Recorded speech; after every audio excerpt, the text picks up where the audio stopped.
welcome to Facts and Two Cents. Happy Tuesday. Hope you guys are having a great day wherever you are. Hopefully it's nice and bright and sunshiny. You know me, I'm all about sunshine. And thank God the clouds have gone away from New York. But welcome to Facts and Two Cents. As you know, we are a channel that supports the Duke and Duchess of Sussex, Harry, Meghan, Archie, Baby Lily, Mama Doria, Poola Guy, the chickens, all of us here at Sussex Squad. Welcome, my friends. Let me say hi to all of my friends in the chat. Hello, hello, hello. How are you all? Hope you had a great weekend. Let's see. Annie is in the chat. Hello, Annie, saying hello to everybody. And Sandy is in the chat. Oh, she's all spiritually uplifting the oh gosh, she called them pedalings. That is funny. Hi, Sandy. And Church Nelly is here. Hello, terrific Tuesday to you, Church Nelly, and all of our wonderful South Carolina squaddies. It's giving everyone the thumbs up. Hello, my friend. Let's see who else is here. Oh, Fancy is here. Hello, Fancy. And Lydia Washington. I think I saw Lydia popping off for a little bit, and then she said she'll come right back. So hopefully you're here, Lydia. If not, you'll come back whenever you can. That's awesome. Oh, and Lydia, oh, thank you so much, Lydia. Thank you for your super sticker and always supporting. Thank you. I appreciate your donation. Thank you. And Robin Collins is here, hanging out. Ooh, hi, Pedal and fellow squaddies, joining in from Rome at 1800. And we'll be rolling in the wine bar over from Brian's. Oh, hello, Brian's. A Martinelli cranberry spritz will be sent over. Oh, I'll be waiting for my Martinelli cranberry. Thank you, Robert. And Dolores is here. Hello, Dolores. Yes. We'll talk about the press and Invictus games in a second. Karen Emma, also moderator, is here. Hello, Karen. How are you? And Black Queen is here. And Rosa's here. Hello, Rosa. Who else is here in the chat with us? Oh, Lottie is here. Hello again, Lottie. How are you? And Maddie Rambo is here.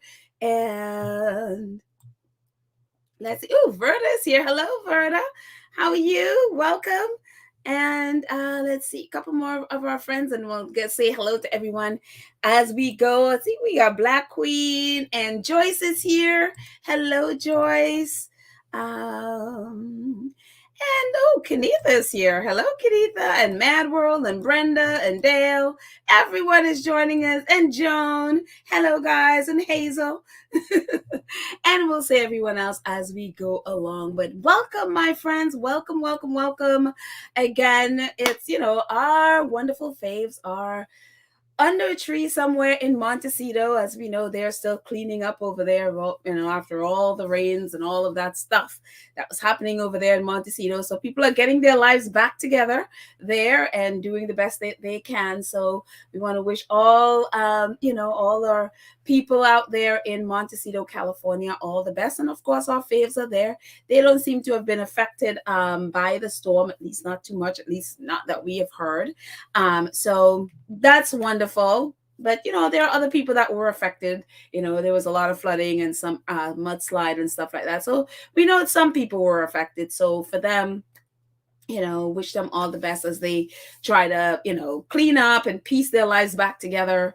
And somehow, hopefully, they don't have that kind of downpour, again, So just wishing them all the best. But anyways, our faves are under a tree somewhere, doing whatever it is they're doing, working in stealth as they normally do. And one of the things, and I didn't even bother bringing in pictures about this, but one of the things that you've been hearing a lot is, where's Meghan?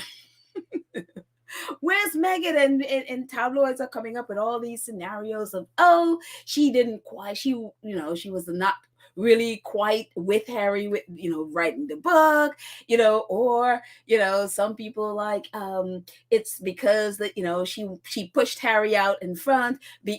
Some people are like, she's the one that really wrote the book, so but she doesn't want people to know, so she is staying in the back. I mean, there's all these theories about where Meghan is, and that Meghan is telling people that Harry's gonna win a Grammy, and it's just such nonsense. Because as we know, the Sussexes do not communicate with tabloids, any of them. So it's all the we're getting all the what Meghan thinks, what Meghan feels, what she's thinking, and what she's saying to these unnamed friends and sources. And you're like, right, sure. And it's all about, where is Meghan? Why isn't she coming out? Where, we would have sworn she would be joined at the hip with Harry.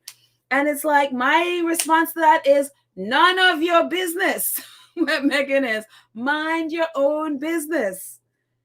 Where Meghan is where she is. It is not your business. It is only your business when Meghan decides to allow you to see where she is. In the meantime, figure out your family. Go figure out why, your marriages are a mess, which a lot of them are, because they've been spending all this time going after the Sussexes and not taking care of their own marriages and their own families. So you see a lot of them in the UK with their marriages falling apart.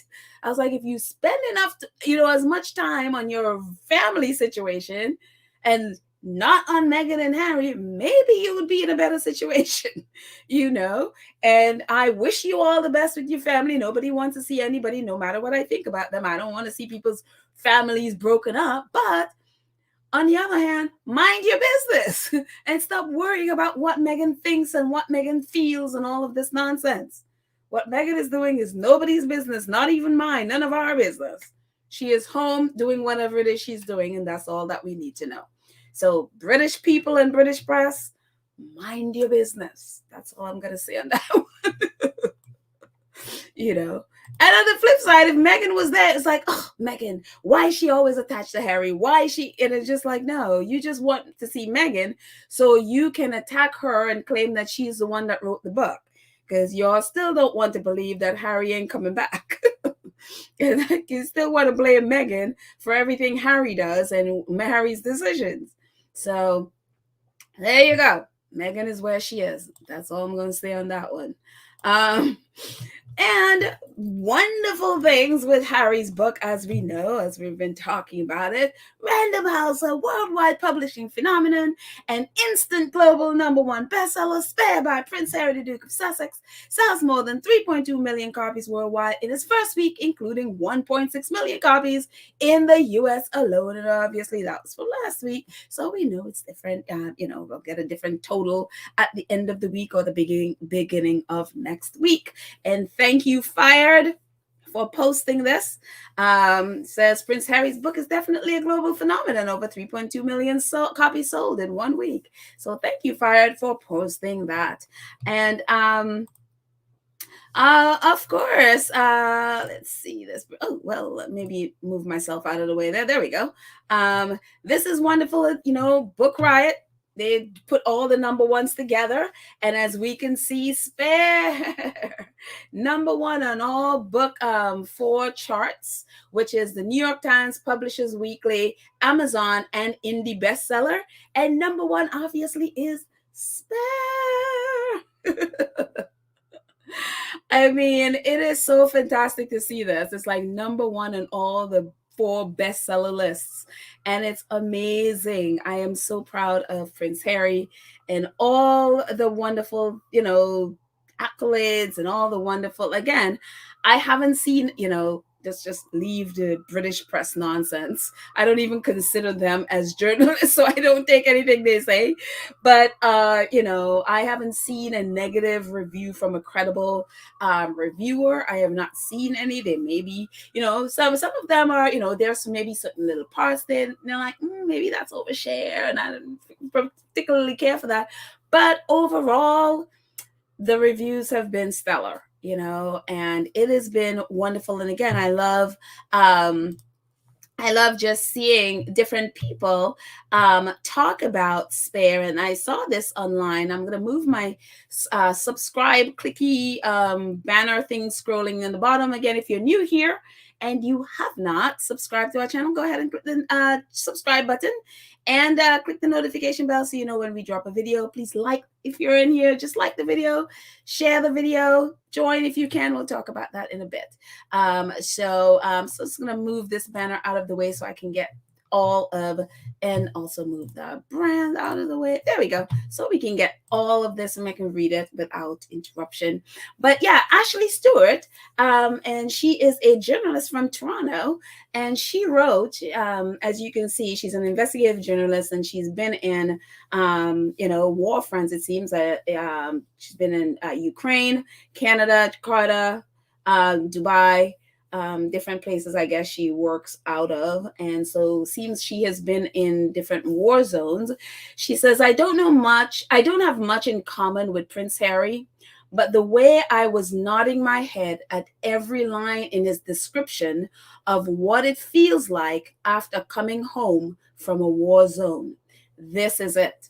And what she was reading is on the right. It says, a dark corner nursing a gin. That's Prince Harry talking after he came back from Afghanistan. He was in a dark corner. I think he was in a bar.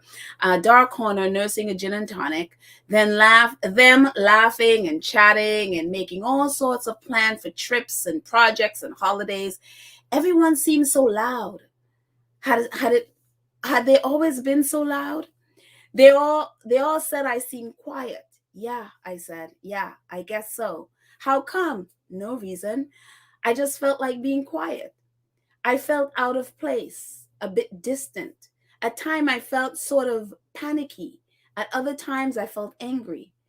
Do you folks know what's happening on the other side of the world right now?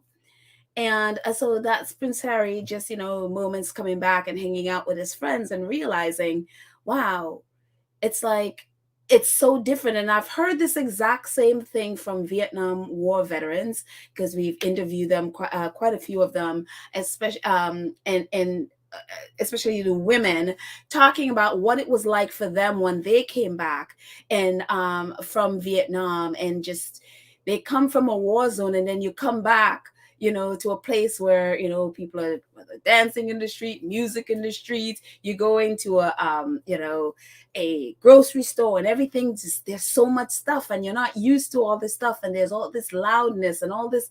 And then, it's like, it's kind of like you don't belong in your own city anymore, because you've seen things that, you're really not supposed to be seeing. And you've experienced things that none of these people are there can fathom. And it's like, and a lot of them, one of the things I learned with them, a lot of them, they just couldn't function in their old environment anymore. They actually went back to war. They decided to just go back. A lot of Vietnam vets went, they came home and then they signed up again and went back, because it's almost like their body came back, but their mind and spirit was still there, and they couldn't adapt and they couldn't cope with what their life was and the surroundings were that they came back to. And it was such a reoccurring theme when we were talking to the women who came from Vietnam. And so when I saw this, I thought the same thing. And so that's why when Ashley wrote that, I was like, yep, I've heard this quite a few times before. It's like, yeah, it's just, everything is different. And, they were all saying, it's like, wow, these people have no idea what's happening on the other side of the world. And so it just is very, and I'm assuming anyone in here, I know we have some squaddies who were in Afghanistan. I think may have been Iraq as well. So if you're in the chat, let me know what it's, I'd love to hear your take on what it was like for you when you came back and trying to go back into your, among your friends, and what that was like for you. But this therapist wrote this on Twitter. She's at the bottom. It says, this trauma therapist wants you to read Spare, arguably the most important book of our times on many levels: personal, psychological, political, spiritual. Well done, Prince Harry. You are truly a prince among men. And again, she's a therapist, and she's like, read this book. It is so important. And again, apart from all the royal drama, so many, I've seen doctors and therapists, reporters, and stuff are recommending this book on these levels, not just the royal stuff, but on these levels, because I think of the honesty, and he just, his vulnerability in sharing that can help so many people. So I was like, kudos to Prince Harry, because this book is just really, really, really important book. And again, if you're into royal stuff, then it's like, okay, great. But then if that's not your thing, there's so much more there to learn than just that stuff. So for me, this was just so important to see this perspective. And I know, again, having interviewed people who came back from the war zone, this is a reoccurring theme of just like, I don't know that I could go fit back into my whole old life, because everything is so different. So yeah. Jan Martin says, my cousin served in the Marines, but he suffered greatly from PTSD. Yeah, that's definitely one of the things. One is coming back into your family and coming back into the environment that you left. That's the reoccurring theme. It's so different. And then you'll have PTSD and all of that stuff. And some of the women we've spoken to, some of them have to leave whenever it's July 4th, because of the fireworks and stuff. They can't, because it takes them right back. Some of them with helicopters, it's like there are certain sounds that, for example, the helicopters in Vietnam would make that would take them right back there. And so there's so many things that triggers their PTSD. It's amazing. Let's see. Lottie says, she is so correct. The book is life-changing. I can't get enough of it. Same here. I keep going back to different chapters or different parts of it. It is definitely that. Oh, hi, Aura Carter. Blessings from cool, clear Southern California. Oh, thank God it's not raining in California. I'm so happy it's nice and clear there. So awesome. Yes. May it stay that way for a long time. I think you have as much of rain as you would need out there. Sylvia says, Verda, she's talking to Verda.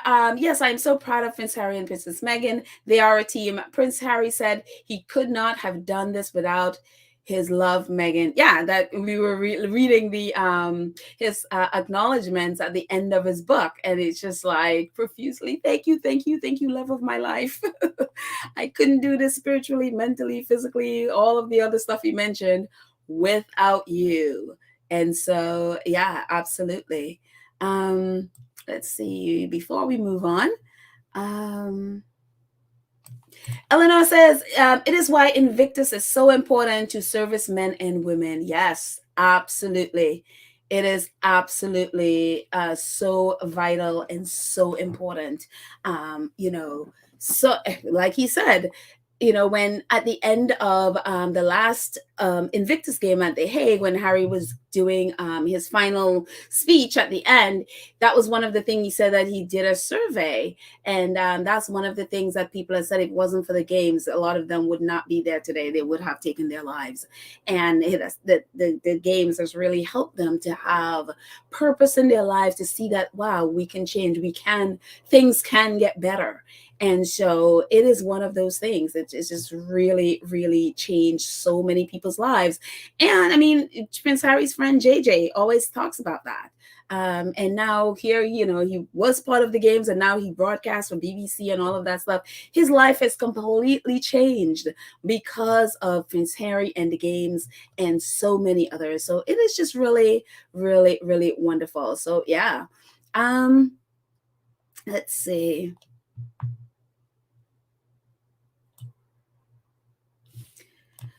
A couple more before we move on.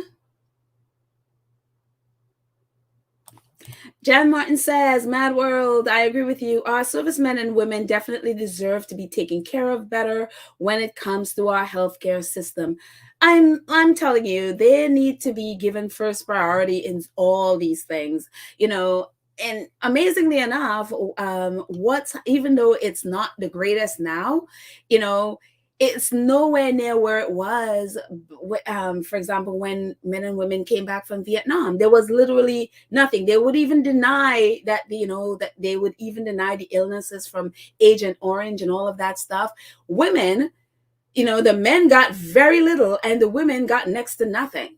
And especially if you were like a donut dolly or one of those, and even though you served there and they didn't consider you military, so you got nothing, you got no health benefits, you have nothing, and in that time also too, they probably still don't even know how many women served in Vietnam during the war, because there was no place that says, male, female. There was none. I think it was only male. And so they had no idea how many women served. And so a lot of women came back to a country, one, that didn't want them, and two, no benefits, no health benefits to take care of them. And at the time, they didn't even want to admit that Agent Orange was a thing. PTSD and all of that stuff, they weren't really helped because of. So we've lost a lot of people because they came back with all of this stuff and they weren't helped. So even though now it's better, it's still not where it needs to be in taking care of veterans, so they deserve so much more. So yeah. And again, that's why, as you were just saying a minute ago, Invictus is so important. It's, gosh, Harry has hooked them up with so many different organizations that can help veterans to heal, not just, with the therapy, but as we know, there's different forms of things and different forms of therapies that helps people. And so, whether it's bringing in Better Up, and whether the games, and we saw a lot of them at The Hague, with, whether it's the computer games or Better Up and all of these different organizations that they bring in, anything to help veterans to heal along with getting therapy. So yeah, it's amazing. So anyways, let's move on. Thank you so much, Jen Martin. I appreciate your comment. So there's this. And I'm sure you guys, I'm sure you've heard, at least some, I'm assuming in some part, this whole story with this, part of Harry's book. He obviously talks about his military service. And one of the parts he talks about, going off to train for the first time, really train as a pilot and to fly airplanes. And so this is written in the book. And then I think it was Sunday, last Sunday, the Mirror comes out with this major exclusive, which are obviously, as you can see with the Express, they picked it up, and the Daily Mail, I think, picked it up, and other papers picked it up. And this major exclusive, Prince Harry's Army Instructor says, story in Spare is complete fantasy. Now, I saw that and I was like, I'm not even commenting on it. The only thing that I said, and I didn't even reference this, was, I basically said, it really doesn't take, it's surprising how little it takes for, people, for the British press to basically con people into making statements, on their tabloids. And I didn't even reference it to this. I'm like, I'm just going to wait, because you just know that when they write stuff like this, somewhere along the line, they're twisting something, and somebody's going to come and say, no, that's not what I said, or that's not the way I said it, or that's not the way I meant it. So I did not even hold on to it. I just left it alone. And so if you hadn't seen this story, so this is a little bit of what it says. Ex-Sergeant Major Michael Booley insists every detail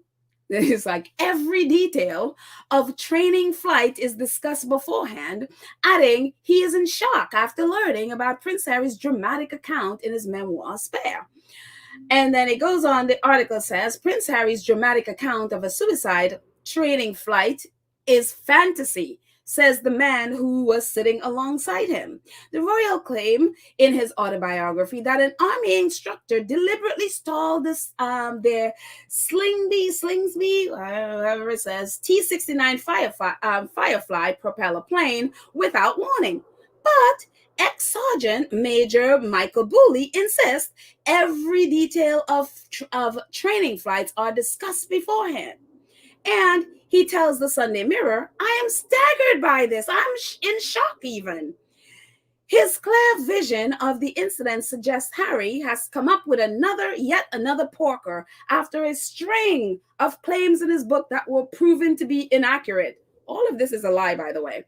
The prince wrote in his controversial bestseller, "One of our first flights together, with no warning, Booley threw the aircraft into a stall." So this was, again, this is part of the article that is his thing is like, Harry's like, okay, one of my first flights, I didn't realize he was going to do this. And I was, surprised that he threw the plane into a stall, and we'll read more about it in a second. But Michael Booley is like, no. His thing is like, no, this is wrong. All of our pre-flights are, they go through the details. They are discussed beforehand. So nothing in the airplane that happens in the airplane is a surprise. So that's basically the argument. And the whole thing is like, oh, all of it is wrong. We'll go through that. But so this is supposedly what Michael Booley told Sean Raymond. And so it seemed kind of like, if you're just looking at it, it's like, oh, okay, basically they're saying Prince Harry lied. He wrote about this stuff and he lied. And, it's it's one of those things with the British press. All you have to do is sit back because, they have lied in some way, especially when they're dealing with the military. So, of course, as we always know what will happen, Michael Booley decided he posted this on his Facebook page. And on the Facebook page about the article, which he references, he says, "I want the truth to be known. This post is public. Please share my comments far and wide to the below article in order to expose the deliberate deception by the press." And at the bottom, he also says, "I have written to the press in the comments. I am raging. Please pardon the typo. It should have read complex PTSD, and we'll get to that in a second. They have now blocked my comments too."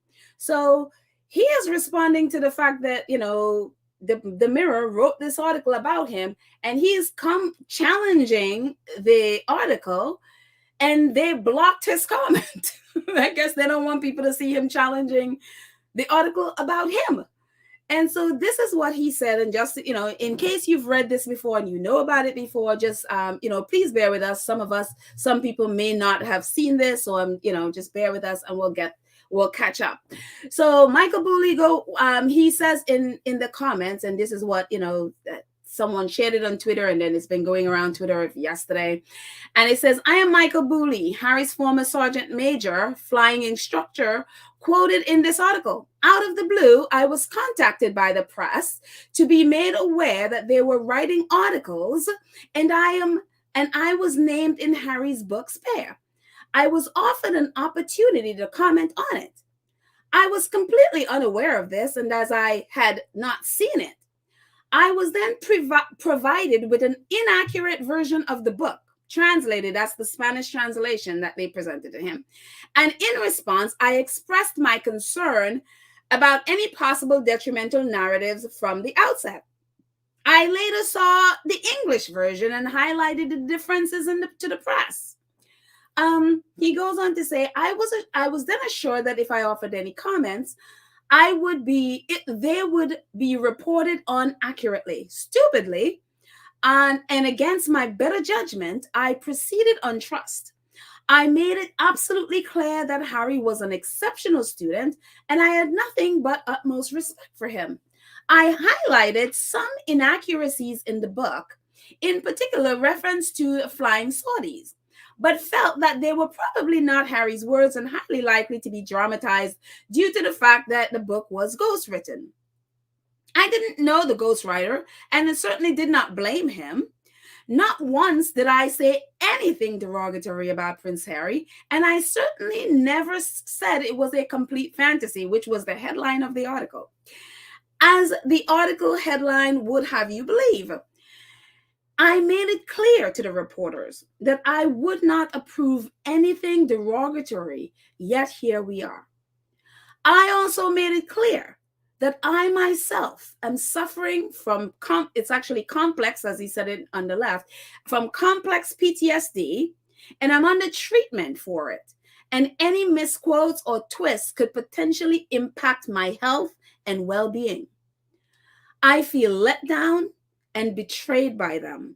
I also feel foolish for having listened to their assurances of trust and honesty. I should have known better. I certainly did not ask for or receive any payment, as some above comments suggest, and I am very despondent about how this article has been portrayed. So that is his comment on the article, claiming that Harry lied and it's all a fantasy and everything was wrong. So this is Michael Booley's response that, he first of all was given the Spanish version translated. And then when he saw the English version, I guess, of the text, he realized, like, wait a minute, no, that's, and he said he highlighted that to the people in the press that he was talking to. And that, he highlighted, about the Saudis that, that it was, he saw some things that were inaccurate, and he just thought, well, maybe it's because it was written by a ghostwriter and maybe they dramatized it for effect, But he also said that he made sure that not, let them know to not put anything derogatory about Harry. And he didn't say anything about a complete fantasy. And so all of these things. And on top of that, he also let them know that he was also suffering from complex PTSD. And any of that stuff, misquotes or stuff, could really impact him. So this is what he is saying, in his thing. So when you look at this, it's like, what? Okay, it looks like a straight up thing. He said one thing, the tabloids, as usual, twist things and made it out to be something that he didn't say, something, and made the article into this negative things that was not his intention. And it looks really straight up.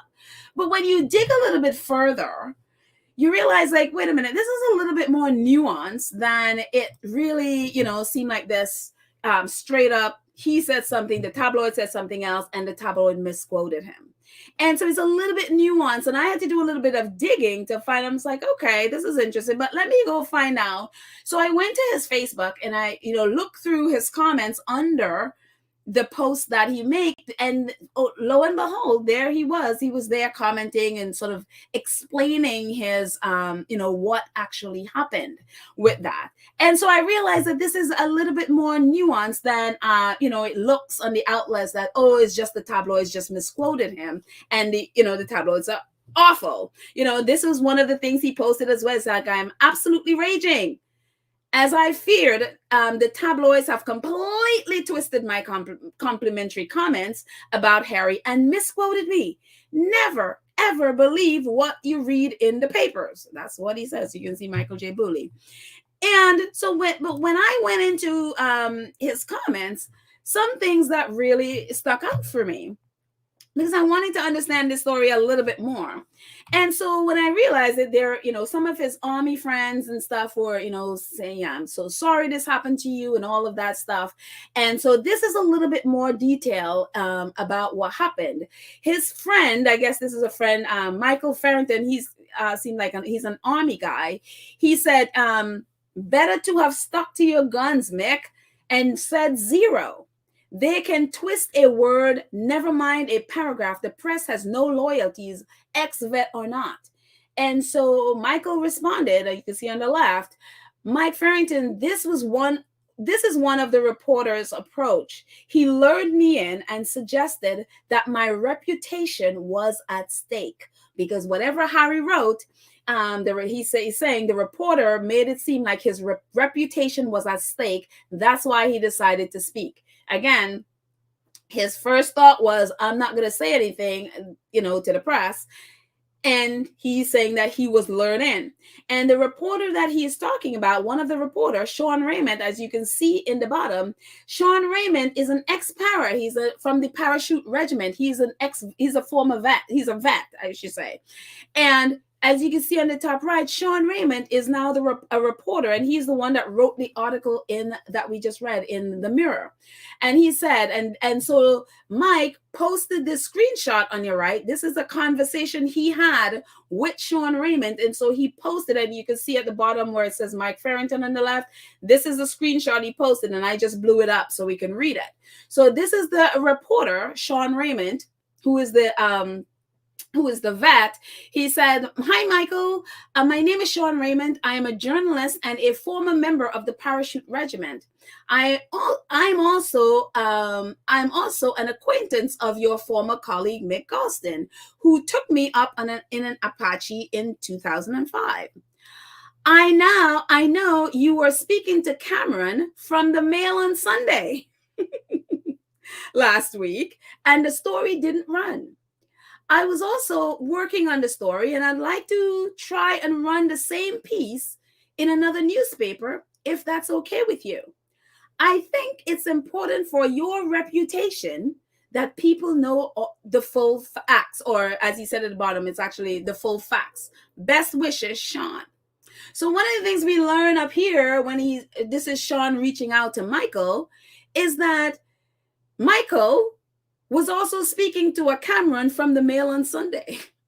So not only did he speak to the Mirror, he was also speaking to a reporter Cameron at the Mail on Sunday. And all of a sudden, it's like, wait a minute, this guy's not as innocent as we thought here, you know.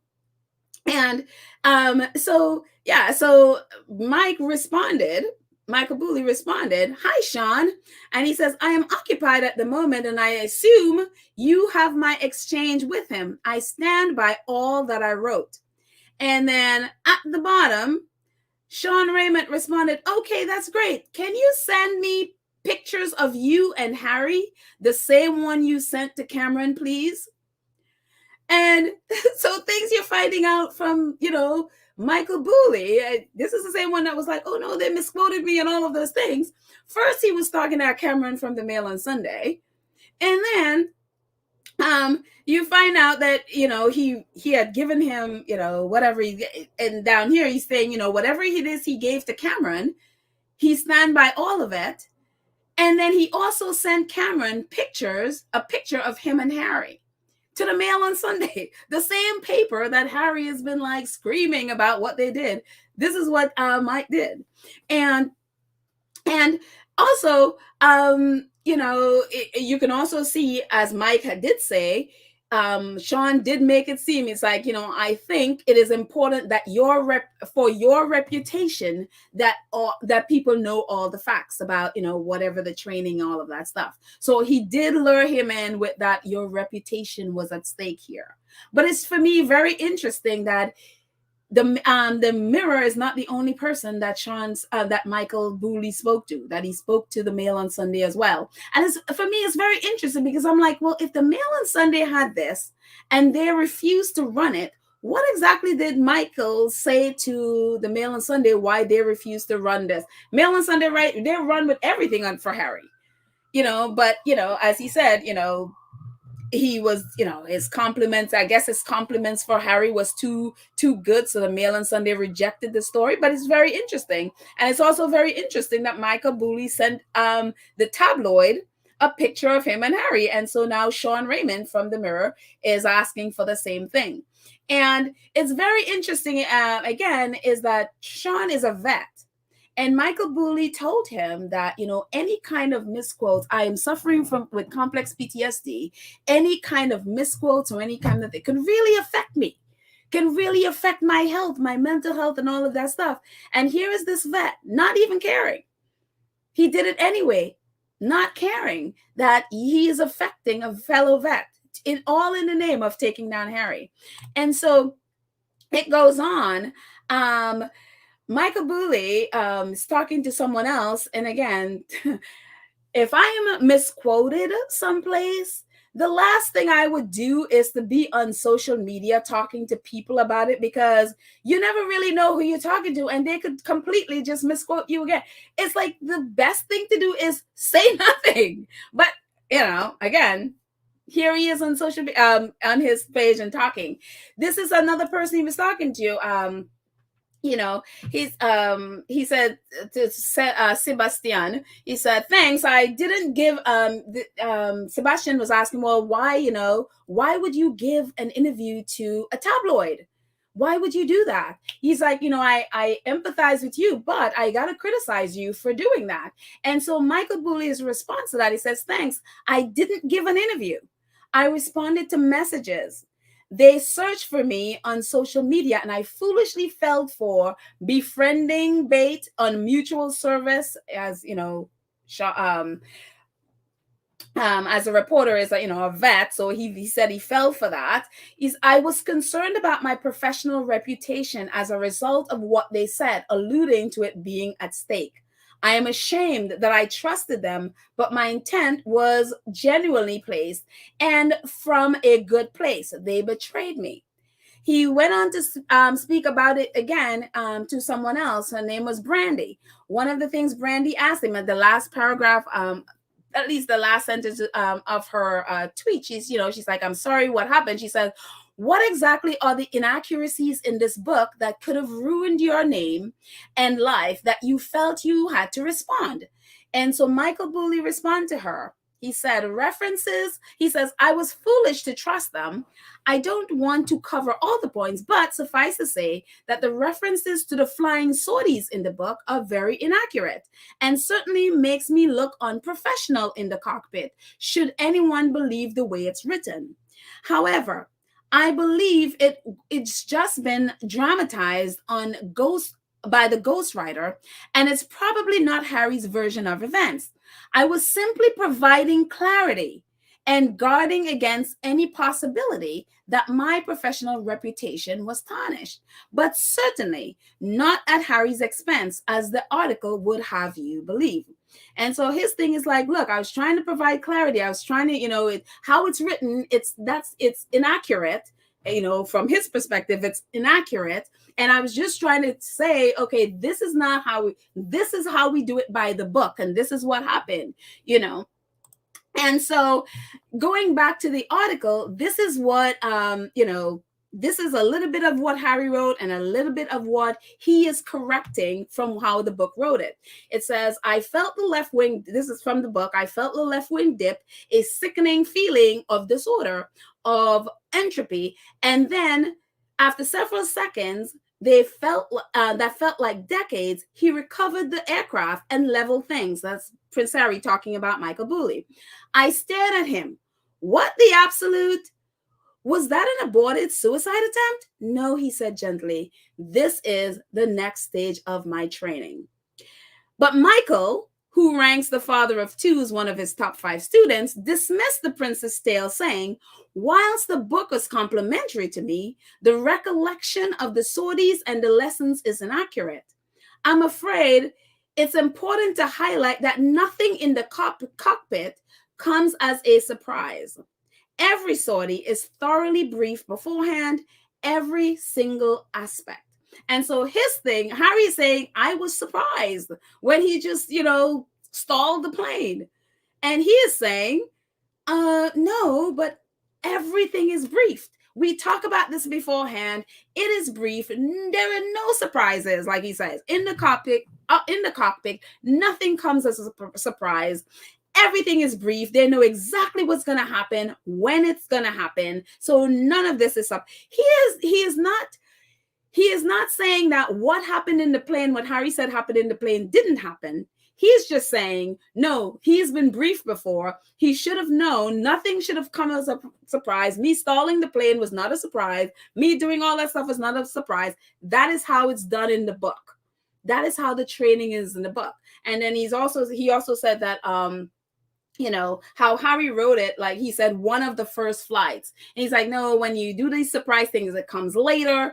And so that is his thing. Here's the timing, the surprise in the plane. And also this training, apparently, according to him, comes later in the training, but not as Harry wrote it, that it comes, one of the first ones. So that is his argument that he's trying to clear up.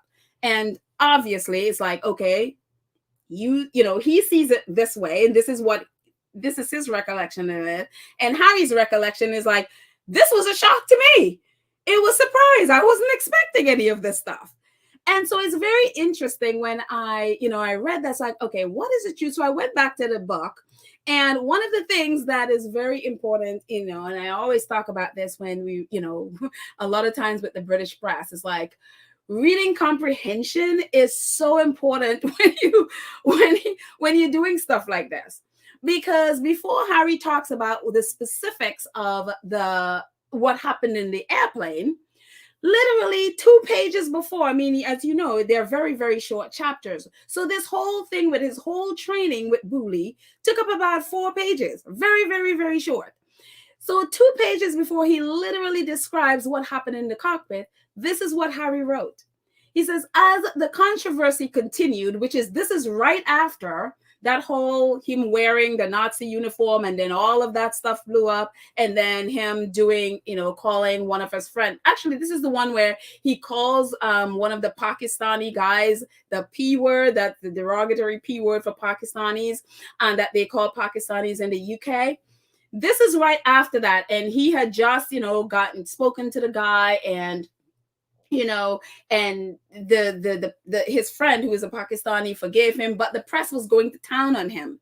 And so he was just a mess. And so he went into this with all that drama going on, with this on his mind. And this is what he wrote. He says, as the controversy continued to spread, I shipped off to the RAF Barkston Heath.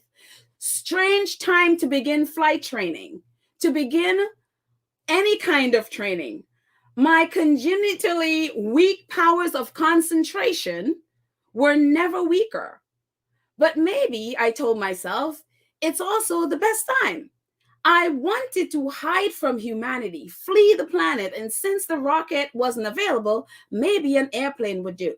Further in that page, I think it's the same page, he says, he was talking about Booley, that his that Booley was very gentle in spite of his lack of concentration. He says he needed to be that way, needed to be gentle. It says, with so much on my mind, I entered our sessions wildly distracted, and it showed.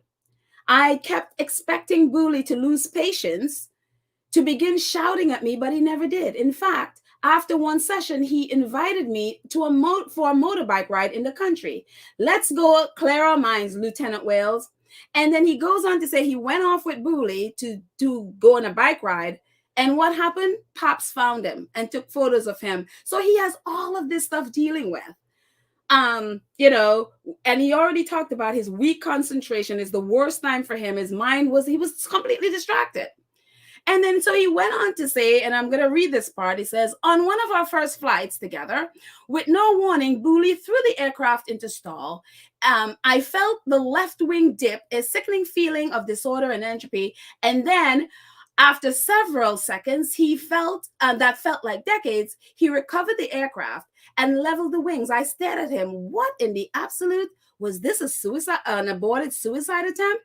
No, he said gently. This is the next stage of my training. Countless things can go wrong in the air, he explained, and he needed to show me what to do, but also how to do it. Stay cool. Our next flight, he pulled the same stunt, but this time he didn't recover the aircraft, and as we went spinning and pirouetted into Earth, he said, it's time. For what? For you to do it. He looked at the controls. I grabbed them, stuck the boot in, regained the aircraft in what felt like the nick of time.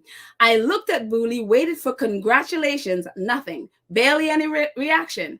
Over time, Booley would do this again and again, cut the power, put it into free fall, and as the creaking metal and roaring white noise of the stilled engine became deafening, he turned and calmly said, calmly to his left, it's time. And so this is Harry's account of it. That's the whole situation until, the next part of it was about him going to do the solo. And I think to understand Harry's mindset in this, it's so important to understand the beginning, the part where he's like, my weak powers of concentration was never weaker. He needed to, he says, with so much of my mind, I entered our sessions wildly distracted. And so Booley's thing is, no, but everything was brief. We told you, we trained you and prepped you so that nothing in the cockpit should be shocking. But who is he talking to? Somebody who was wildly distracted and with incredibly weak powers of concentration. Harry was in no place to take in what Booley was telling him before. So am I shocked then Harry is in that airplane trying to find, it's like, okay, first time flying an airplane. And then when Booley shuts the engine, he's like, whoa, wait, is this like a suicide? I am not shocked.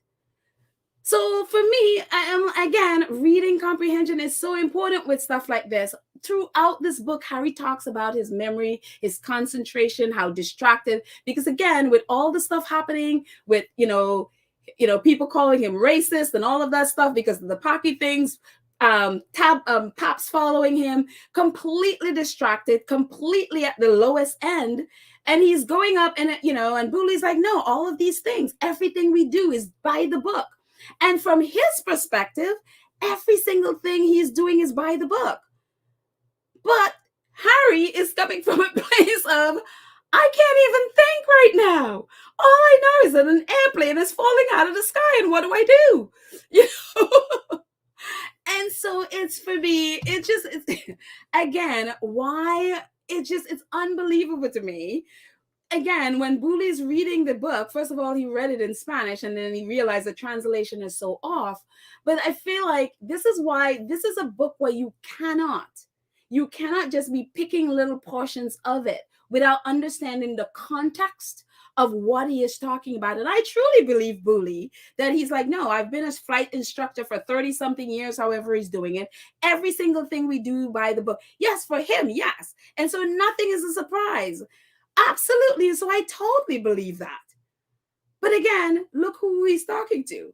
He is by the book with somebody who can't concentrate, who can't take in. He's a person that can, when he's physically, he can do stuff. And it's so funny. I learned the same way. I'm a touch person. I learned by touching. Try to pack me with a bunch of information and I have to do things.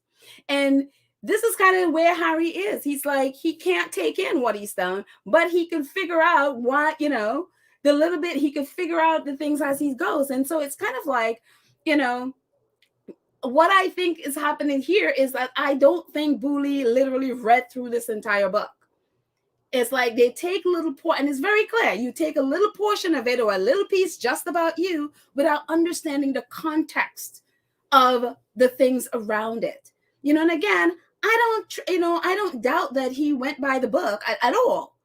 I don't doubt that everything he did in that airplane was exactly by the book.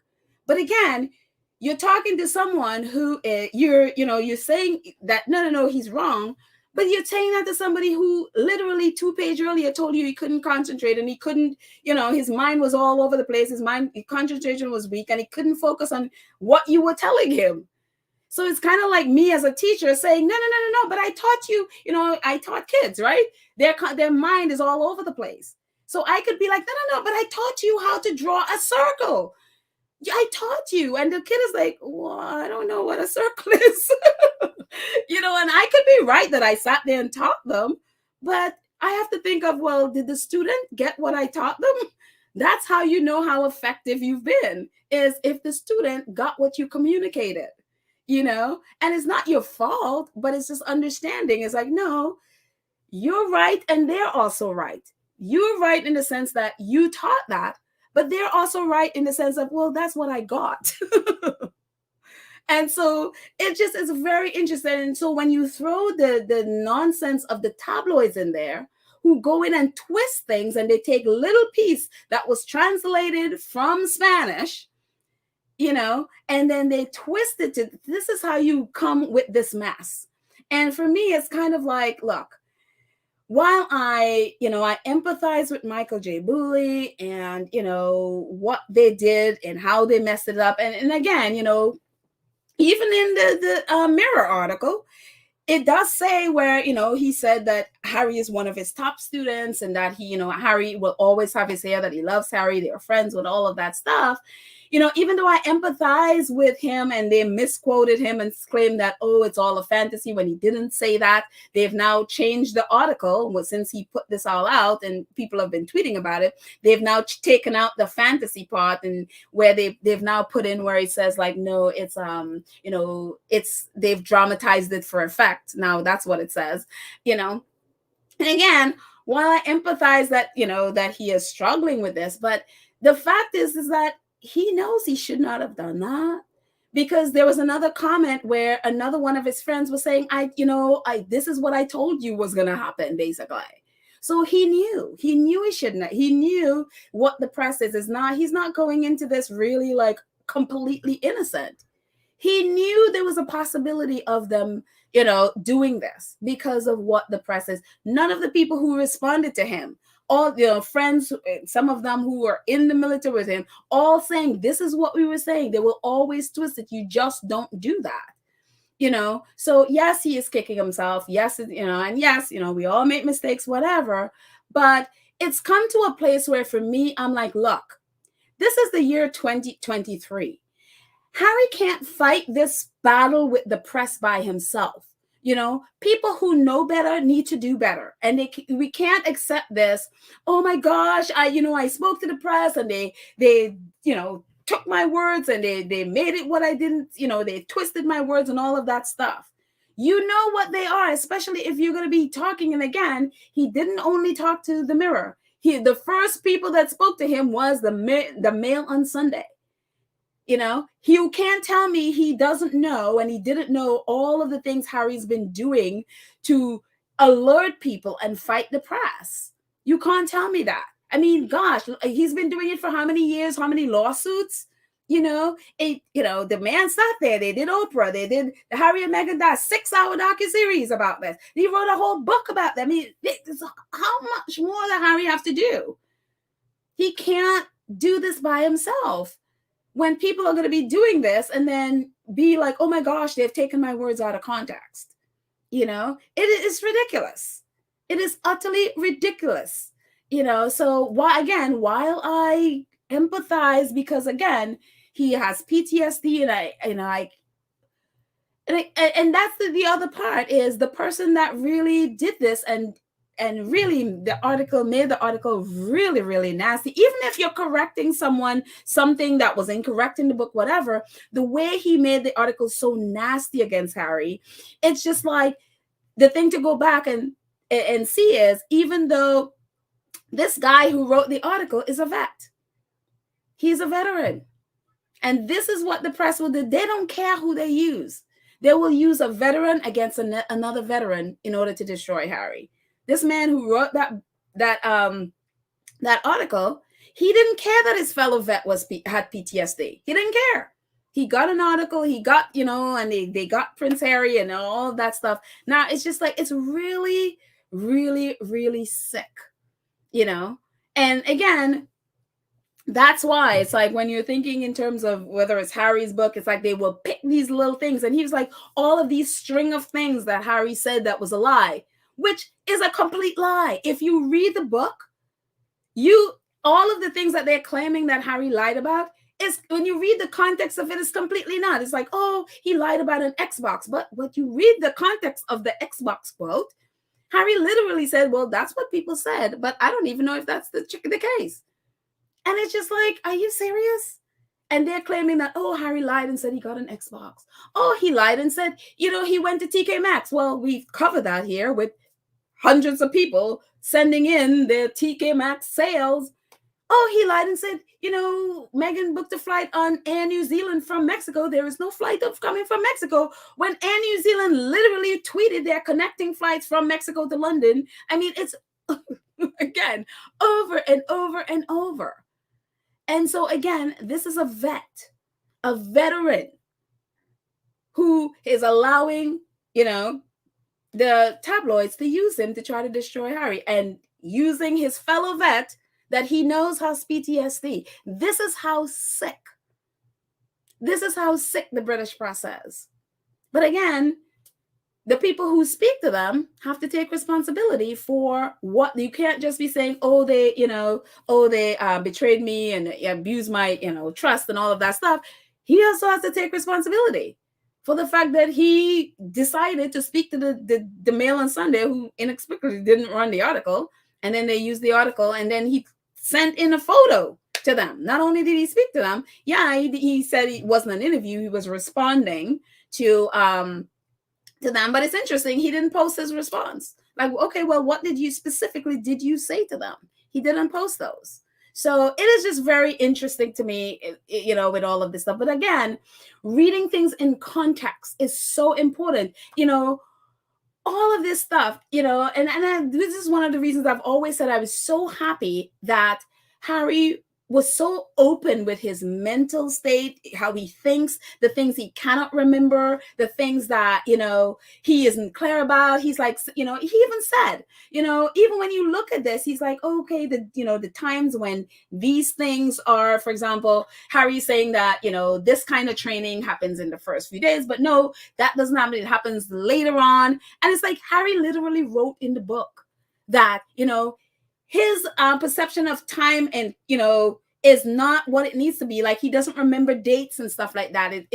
I swear, as I'm reading this, it felt like all of this was mushed into one. And again, you're writing this over 2 or 3 pages, probably 4 the most. You're compacting a whole training exercise stuff into like 4 pages. And so it's like, I'm sure there are other things that happened that he didn't write in there, So it's very, very interesting to me that it's kind of like, please, reading comprehension is so fundamental and so necessary when you're reading this stuff. And then also, it's really not about you. It's really not about you. I mean, I'm reading this thing, and again, I'm reading it as a person who is not a military person. So I'm reading this thing about bully, and it's like, oh, that's kind of like Top Gun training. And I was like, you go bully, you know what I mean? But I could understand, maybe within the military community, a person who is a trainer going according to the book is very important. So I understand from that perspective, but I have not read anybody who had any comment about him training, his training, or any kind of anything. But again, I don't know. I'm not in the military community. So maybe maybe that's his thing. But again, it's just reading comprehension. So many, this is not just him. There are so many others in the military who came out even before the book came out, even before the book was published, that, the book, the day that it was released. And they were saying all of these things about Harry, negative things about Harry, and they didn't even read the book. One of them is even supposedly a friend of Harry, and Harry wrote about him in the book and was so complimentary in the book. His thing was, oh, Harry, you need to shut up. And at first I went, I was just like, I tweeted back and I was like, you should know better than to tell a vet who is speaking about his trauma to shut up. And he kept just so arrogant. I was like, you know what? I don't even want to go on with this. I deleted my tweets. I was just like, I don't even want to, because this is a person. And then, I learned that he then spoke to like the Daily Mail and was on television. And I'm like, a lot of them, this is what it is for them. Unfortunately, and one of the things Harry said in his book, and even in his acknowledgement about his friends in the military, is that they always have his back and he has theirs. And that's one of the things I question. I'm like, do they really have your back, Harry? Do they really? Because the ones that I've seen and the ones that I'm seeing, they don't have your back. They love the perk about, being close to a royal or whatever. But when push comes to shove, they will, especially those in the UK, they will side with the monarchy. One of the things that always stuck out to me was when the royal family refused to put that wreath. And Harry said one of the, his people at Sandhurst did.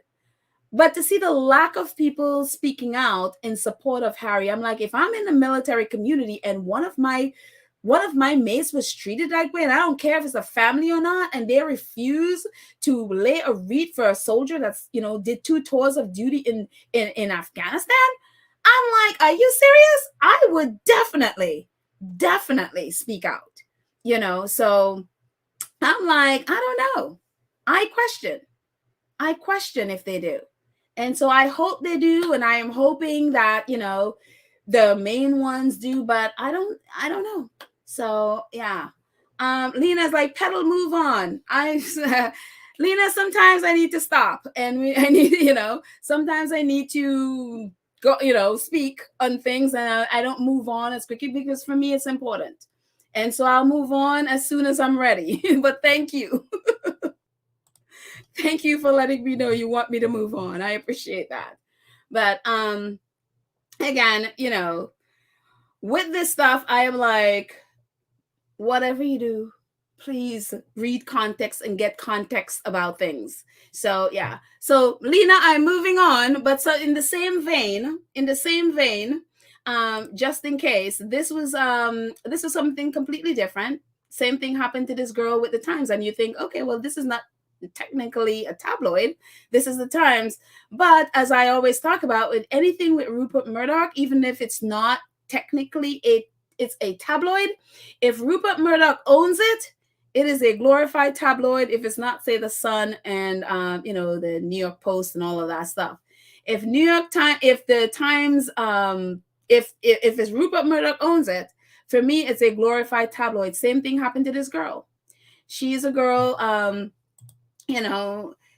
she wrote about harassment, being harassed, and by a serial attacker. And so she gave the Time this interview, and they wrote this article. And the article, this is the headline of the article. It says, I spoke about Met harassment. This was a Met police officer that harassed her. I spoke about Met harassment. Now women are flocking to me for help.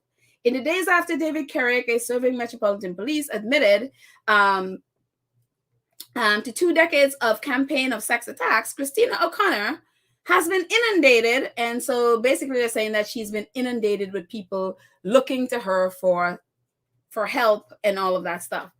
Well, at the bottom, she responded to that. She's like, I didn't say this.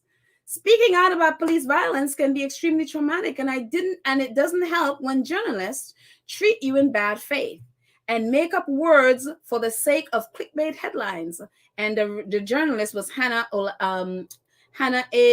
Oldham at the Times. What is your excuse for this? And they claim that she said that, she spoke out and now all these women are flocking to her for help. And she's like, I never said that. And she posted, and this is again why you need to have records if you make the mistake of speaking to anyone in the British press. She posted the interview, and good for her that she had whether it's a recording or whatever the interview, she posted what she said. She says, the question they asked her was, have you been contacted by other women who've had similar experiences to you? Her response was, I have received messages from so many brave women sharing their stories with me privately, some of whom have spoken out this weekend. I hate the reason that connects all of us, but it feels comforting to share experiences and provide support for each other. When I spoke out, we set up an email inbox for the women to use and to share their negative experiences with the police and to seek information on legal right. This was her response. And somehow with that response, the Times come up with, I spoke out about the mass harassment. Now women are flocking to me for help. And it's just like, are you serious? And so when she spoke out, again, they decided then to correct it. Instead of women are flocking to her, they changed it to, I spoke out about Met harassment and I'd received messages from so many brave women. And so again, I'm speaking about this because just in case anyone of us, decide that we're going to speak to the British press, and we say this all the time, and people always go in to talk to them and then having these experiences, is if you speak to them, whether it's a tabloid like the Daily Mail or the Mail on Sunday or the Mirror or whatever, or the glorified tabloid of the Times, who people don't consider a tabloid, they're going to twist your words. It doesn't matter. They're going to twist it. They're going to put a headline there to get clicks and completely twist your words and completely twist the message that you're trying to say. My thing with it is just say no. Just say no. Do not do it, because they're going to twist it. And so, word to the wise. So anyways, I'm going to jump in the chat for a second and see what your guys' comments are before we move on. Jody says, the Daily Mail took Meghan's private letter, edited parts they want to publish it, and publish it in their own words. Yep. They further have a writing expert to decipher writing dastardly and pick her apart. Yeah, I remember that. The handwriting expert who were claiming that Meghan was, all these things because she, because she writes like she's a calligrapher, and that's how she writes. I remember that exactly. They will twist everything you say, and especially if it has to do with this has nothing to do with the Sussexes, but especially if it has to do with the Sussexes, it's going to come back negative. Joy says that the top pulled him in by saying that his reputation was at stake in Harry's book. Exactly. When it was not. That was that's what was used to lure him and to give a statement without him reading the book. Yeah. And also, too, they did, like he was saying, they did the familiar because the reporter is a vet, and he was like, yeah, I remember, I was in the parachute regiment, and your friend took me up in Apache in 2005. So they build this kind of rapport. And then look at what he did with that. Ioma says, Harry never forgets kindness showed to him because he has had so few in his life. This trainer was kind to him. Yes, he made a mistake, and I'm sure Harry will reach out eventually to calm him down. Yeah, hopefully. Harry really loved the guy. He didn't want to leave, so as even he was saying, Harry said really good things about him, and it was for him just trying to make sure his reputation isn't damaged in any way, because he felt like how it was written, it just made him look irresponsible, like he's just going to turn off the plane and just dump it on a student to recover the aircraft. And I understand it again, but if you're reading context of how it's written, then you understand you're reading someone from a different mindset, looking at the same situation but seeing it completely different. Let's see. Sylvia says, it's truly ridiculous how these UK tabloids go on line by line on Harry, anything Harry and Meghan do to prove them wrong. Then some of these silly US outlets report from what the UK tabloids have written. Yeah, it's amazing. And again, they're going on about all the things that Harry and Meghan, said wrong or did wrong. Yet they're the most lying people in the world. Just about everything they write is a lie. Yet they have the nerve to be like trying to fact check people. I'm like, you're the last people to be fact checking anyone, because you lie all the time. And so unbelievable. And you're right. It's like so many outlets in the US will pick up this nonsense, and it's just like, and again, not fact checking, not knowing the source, not doing research. It's all about let me just put something there so I can get clicks. And that's why it's so important to not click on their stuff. Let them die. Madwell says, Pedro like to think his true military comrades are silent. It's the ones that are chasing fame has loose lips. Unfortunately, I believe that is true. Yeah. And for him, I hope they continue to have his back, because Harry has not said one negative word about the military, not one, and he never will. He credits them for, really making him to be the person that he is. So, yeah, for me, it was very unfortunate to see some of them allow themselves to be used by the tabloids the way it was. And yeah. And it's so funny, when this thing came out, I actually, when I tweeted about it, of when Michael Booley said what he said, I tweeted and I tagged Invictus, I tagged the UK Defense Force, I tagged the Poppy Legion. They are the ones that's training the Invictus team, or at least they're funding them to get trained and all of that stuff. I'm like, please alert your community that this is what the tabloids are doing. They're targeting veterans, and they're targeting veterans' families to say these things about Harry, and they're twisting it. So I'm like, look, they may not be on Twitter and they may not be on social media focused on this stuff, but this stuff could be damaging. And again, look at what, Michael Booley is now very much hurt by all of this mess, and it's affecting him, so you don't want anybody else in your community to suffer like that. So I tagged them, whether they saw it or not, I don't know. But at least I'm like, well, at least I did my part. So there you go. Let's see. Bellissima says the Times is a tabloid pretending to be a serious paper. Yeah, it is. And the funny thing with the Time, for me, it's I always look at it as a glorified tabloid. There are some really good reporters in who actually write for the Times. But it's very sad because it's kind of like you are an excellent reporter. It's just sad that you're working for a paper that is a glorified tabloid. You know, that whole cash for access, cash for honors, cash for all of those things. Gabriel Pagan and his think him and like two or three other reporters, they were the ones that broke all that stuff. It's just a shame that this is, you know, the Times and the Sunday Times is what they work for, and they broke it there.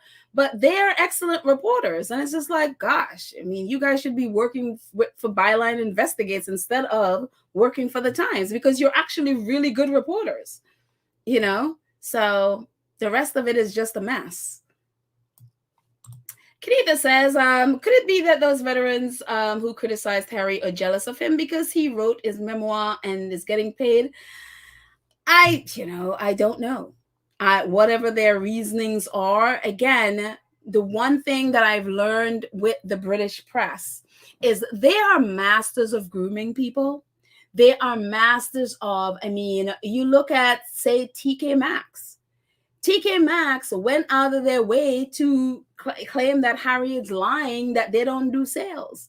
And you're like, how did a tabloid, which the Independent now I feel like is now a glorified tabloid, how did they get these people who is it's a business, a professional business, to say something that stupid?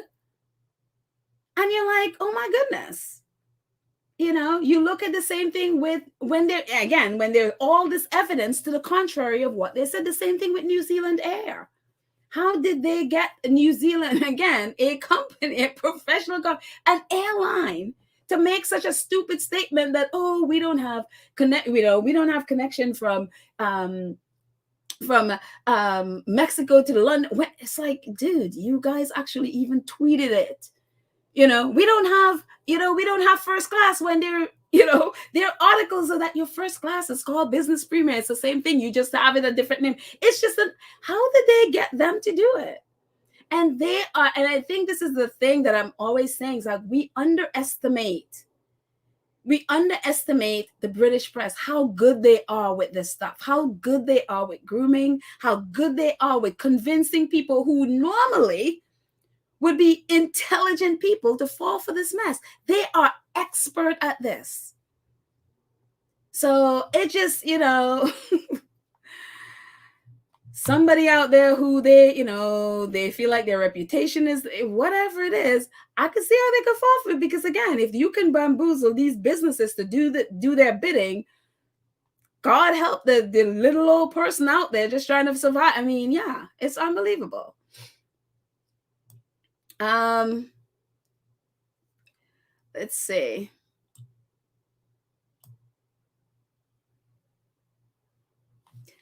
Joyce says, the thing is, how much dollars are being offered that Harry is too trusting. These people will sell out these stories. Well, I mean, Michael Booley said he didn't ask for money and he wasn't paid anything.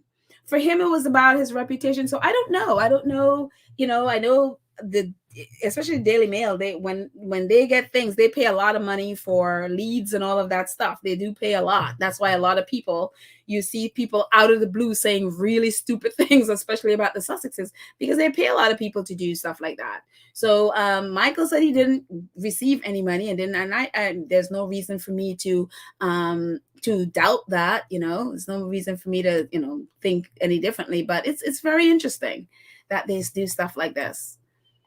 But again, we cannot underestimate the influence of the tabloids. They've been doing this for years and years and years. They have mastered the art of grooming and brainwashing people. They will play on whatever it is that you have that's a weakness. They will play on it to get you to say, and whatever you say, just know they'll twist it. Unbelievable.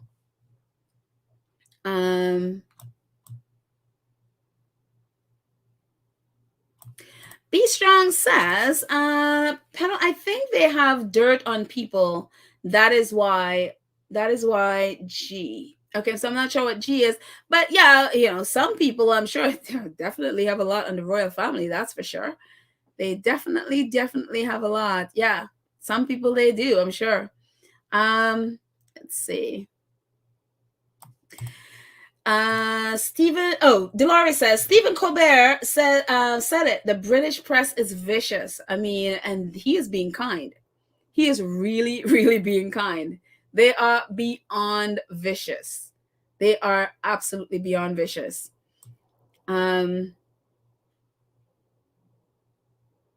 See. So let's move on. Let's see what else. Thank you guys so much for your comments.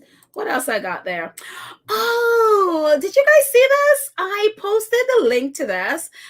This is Lauren Kamalo. She was the nanny or nurse. She's actually a nurse, and she was also nanny for Archie, and that's obviously Archie on her back there, and Meghan in Meghan and Harry in the Harry and Meghan docuseries. We're talking about Archie would be just his arms around around Lauren and fall asleep. Babies love that position. They just fall right to sleep. But so Lauren did this interview, and I posted it in our community page. So I hope you guys got to see it. And I love it because, it's like with stuff like this, I don't know how much she would share, how much she could share. Again, she is under an NDA, so you can't really share what happened, her experience in working for Harry and Meghan.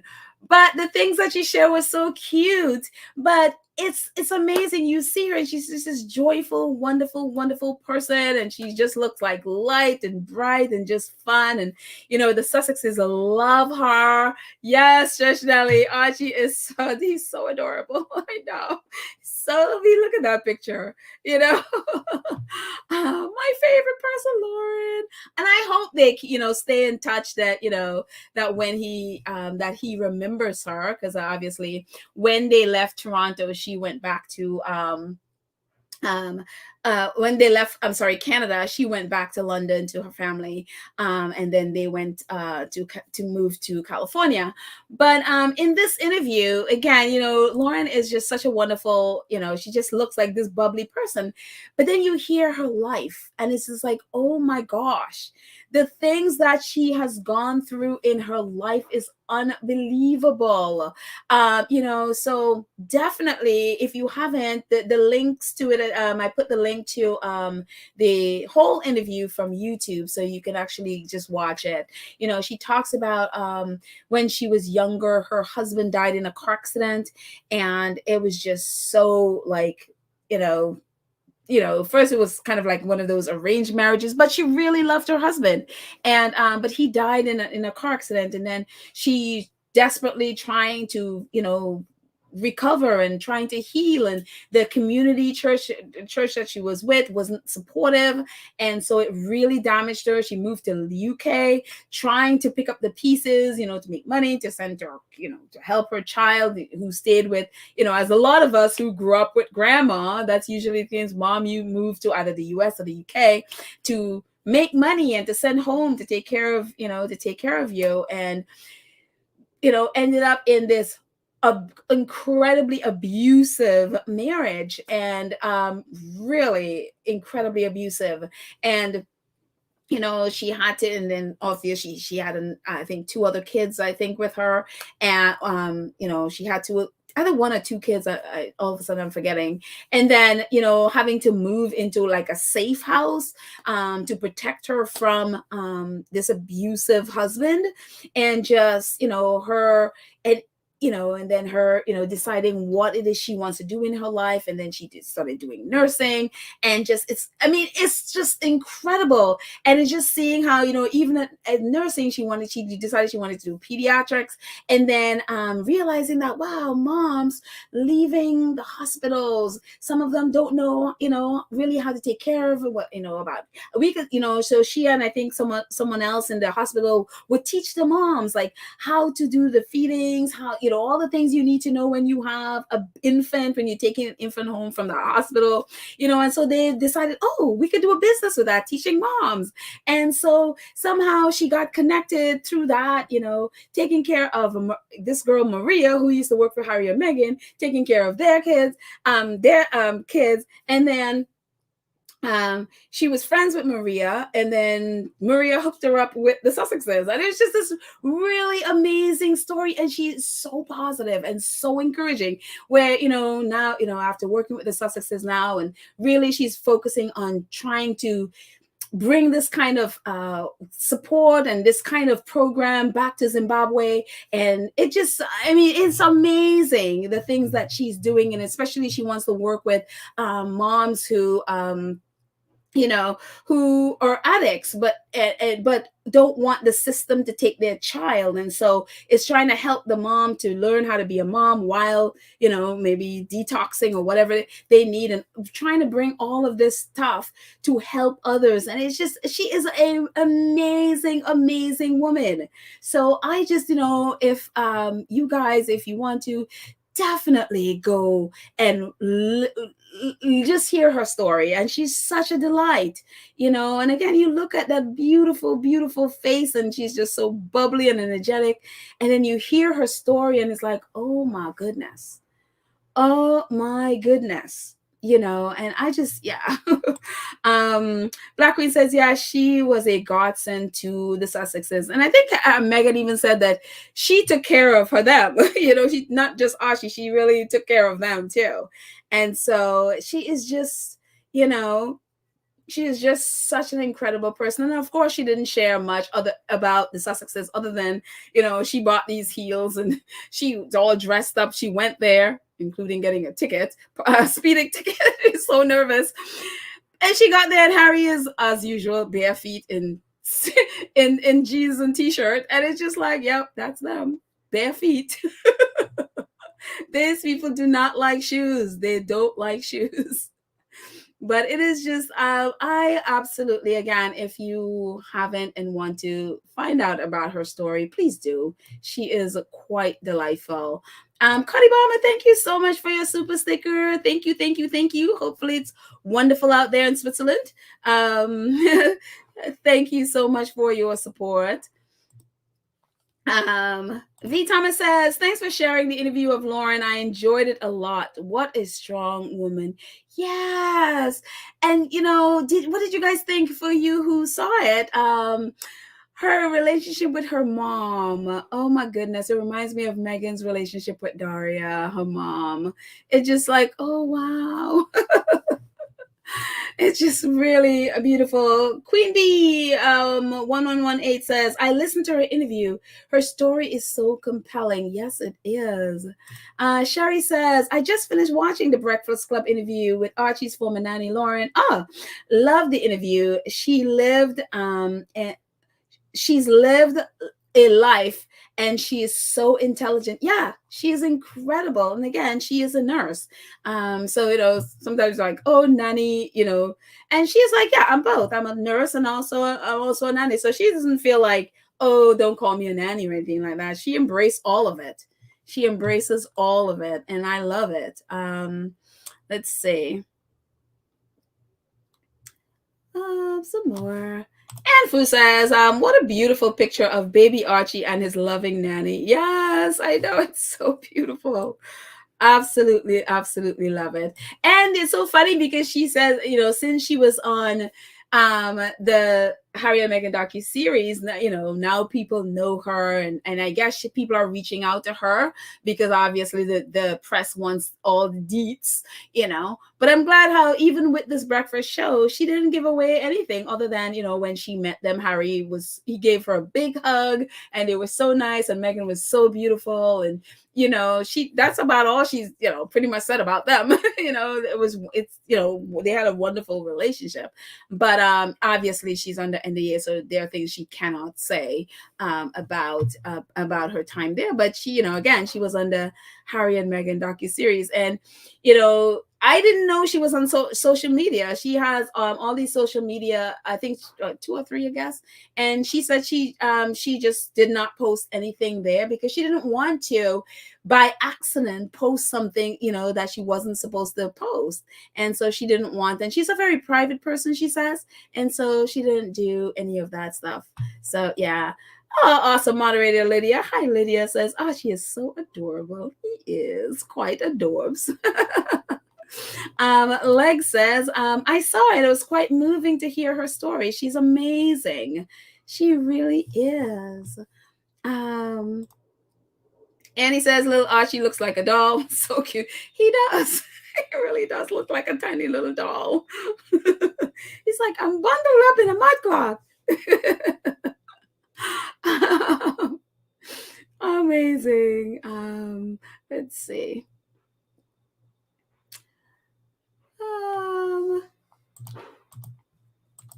Oh, hang on. Veronica J20 says she was the nurse with them in South Africa. Yes, she was. She's exactly who that is. That's exactly who she is. Yeah, there are a couple of pictures when they landed in South Africa that she was seen with obviously with Meghan and Archie, and there were pictures of them laughing, walking and laughing. And so yeah, that's her. Oh, Lauren. And again, if you've seen the Harry and Meghan docu-series, she was on there. So yeah, so people are now knowing her, and now, good for her. Absolutely good for her. And I love how, she's very discreet, and I love that. Let's see. Church Nelly says, "I could have never been a nanny. I can barely keep from putting my son up for adoption." Well, he always messes with your phone, Church Nelly. So I can understand why you want to put him up for adoption. You mess with your phone. Somebody mess with your phone. Adoption it is. We are sending you away. I know. I mean, I couldn't help myself. I would eat those cheeks. His cheeks are so cute. I love baby's cheeks. I probably would be one of those horrible aunts that would like pinch the cheeks, or kiss the cheeks all day long. I love those cheeks. Jody says, Lauren has become famous thanks to Archie. She was great caring for Ari and Meghan as well. Thanks you, Lauren. Keep up the good work. Yeah, she did a fantastic job. And if you have seen the interview, she said before all of this happened, she told her mom, when that baby is born, I'm going to take care of that baby. And she's like, your mom, she's telling her mom, wishes do come true. Or dreams do come true, or something like that, she says. And there, look at that, she manifested it. It's like, and it came. So now I'm like, okay, I'm gonna follow Lauren. I was like, what is it I want? I will just speak it into existence. I love it. Let's see. Connie's like, Nelly girl, you are a treasure. She really is. She's always threatening her kids, like, you're going for adoption, you're messing with my phone, Lex says, wait, how many nannies do the lame bitches have? I feel they have a lot, more than one per child. I have no idea. I only know about what was it? Nanny Maria, I think her name was. That's the only one I know of. I don't know if they have others. Maybe I hadn't paid attention, but they always talk about Nanny Maria. So that's what I know. That's the only person I know. So maybe they can have others. Who knows? I hadn't paid attention. Sherry Ware says, I liked how Lauren was savvy enough to stay off social media. She said she knows that social media can do to you, especially with how she was treated in the church after becoming a widow. So sad. Yeah, that was really sad.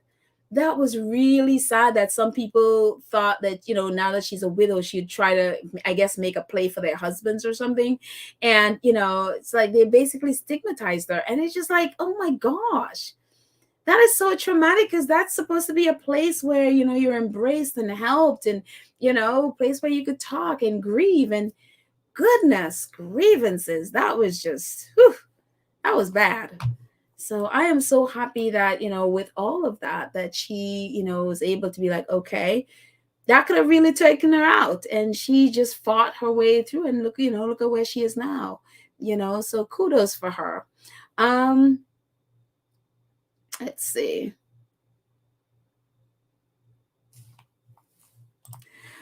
Black Queen says, she's talking to Church Nelly. How would you get the job in the first place?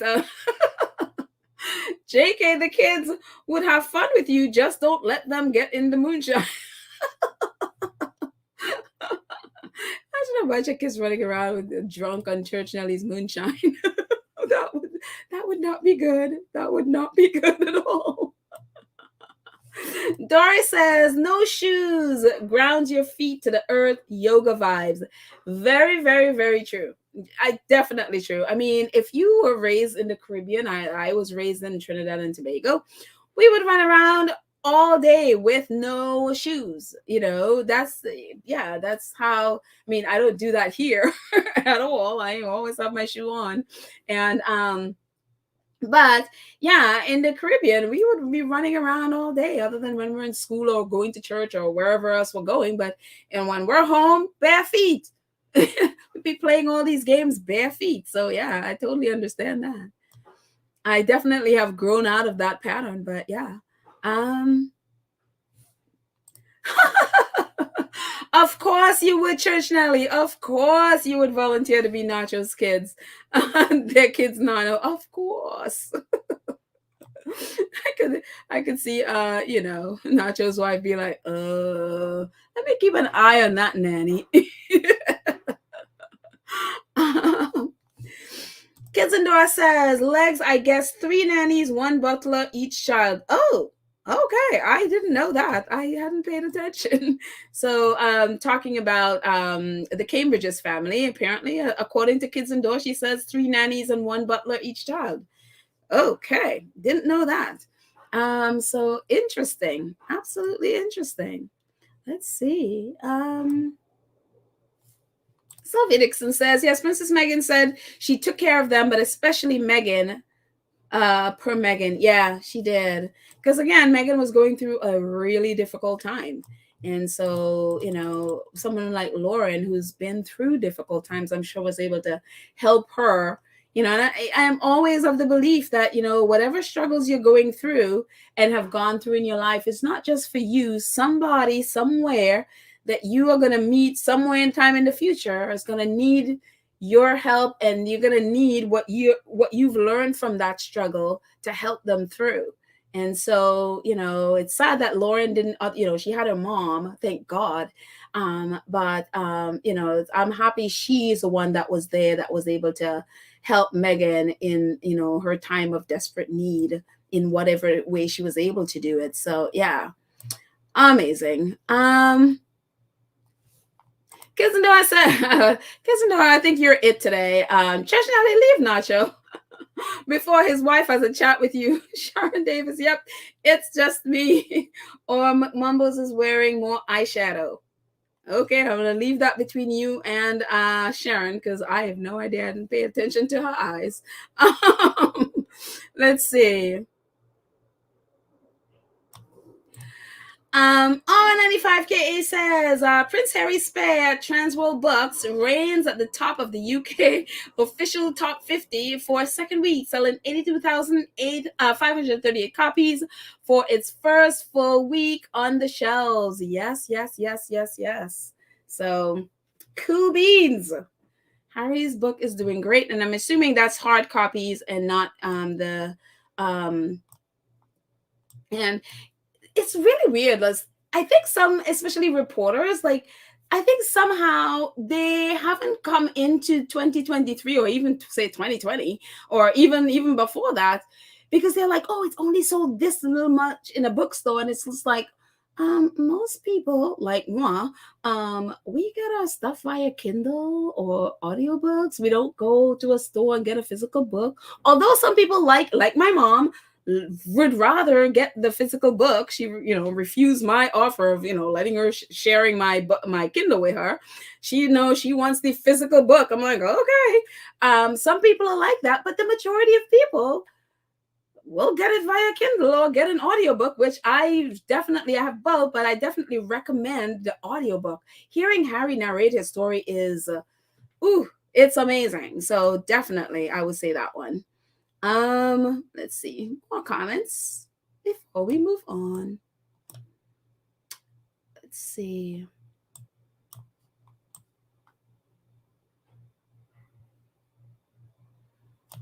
Oh, hello, Flo R. Flo R just wanted to send us God's blessing. She says, hello, Pedal and Swally, mods and good souls around the world. God's blessing to you all. Oh, thank you so much. I love this. Thank you for blessings. And thank you for blessing us all with your positivity. Thank you, Flo R, so much. I love that. I love blessings. I absolutely love it. Lydia, awesome moderator, says, I love the audio as well, Pedal. I have both. I love the audio. I know. I love the audio too. And I love the fact that I have the Kindle version, because then I could just, if I want to use a portion of it to talk about, I could just, copy, screenshot it or something. So I love having both. It's such a great reference to go back to. It's like, oh, love it, love it, love it. Let's see. Sonia says, does Spare come like a CD also? I don't know. I have not heard that it's come as a CD. That I haven't heard. I hadn't thought. I know it comes a hard copy, Kindle, or audio. So those are the three that I know. I have not heard as a CD. Is it that you're not able to get either the Kindle, or you don't have access to those? If you do and you still don't have it, the link is in the show notes how you can access it. Again, I don't know about the CD. I have not seen anything that says a CD. So, oh wait, Jerron says yes, it comes with CD. Okay. Okay, Jerron, some more information. How can she get it from like Amazon or something? Please let us know. That would be good. This is why I love our community.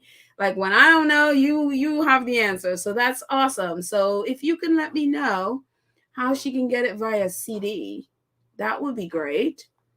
And I can post it here.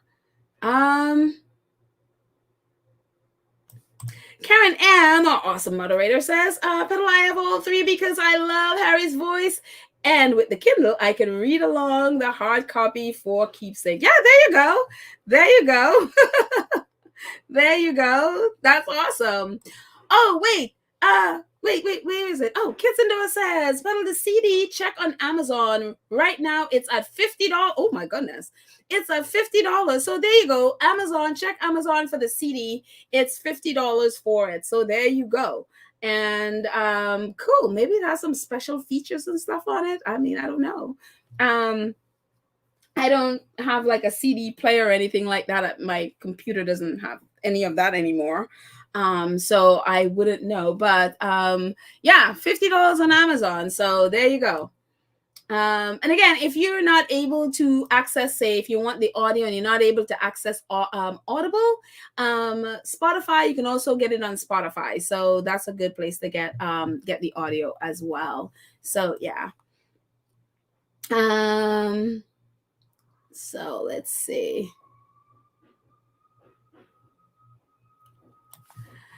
Okay, so Jerron says, I got mine from Barnes and Nobles. Okay, there you go. So Amazon and Barnes and Nobles have the CD. Great. Thank you so much.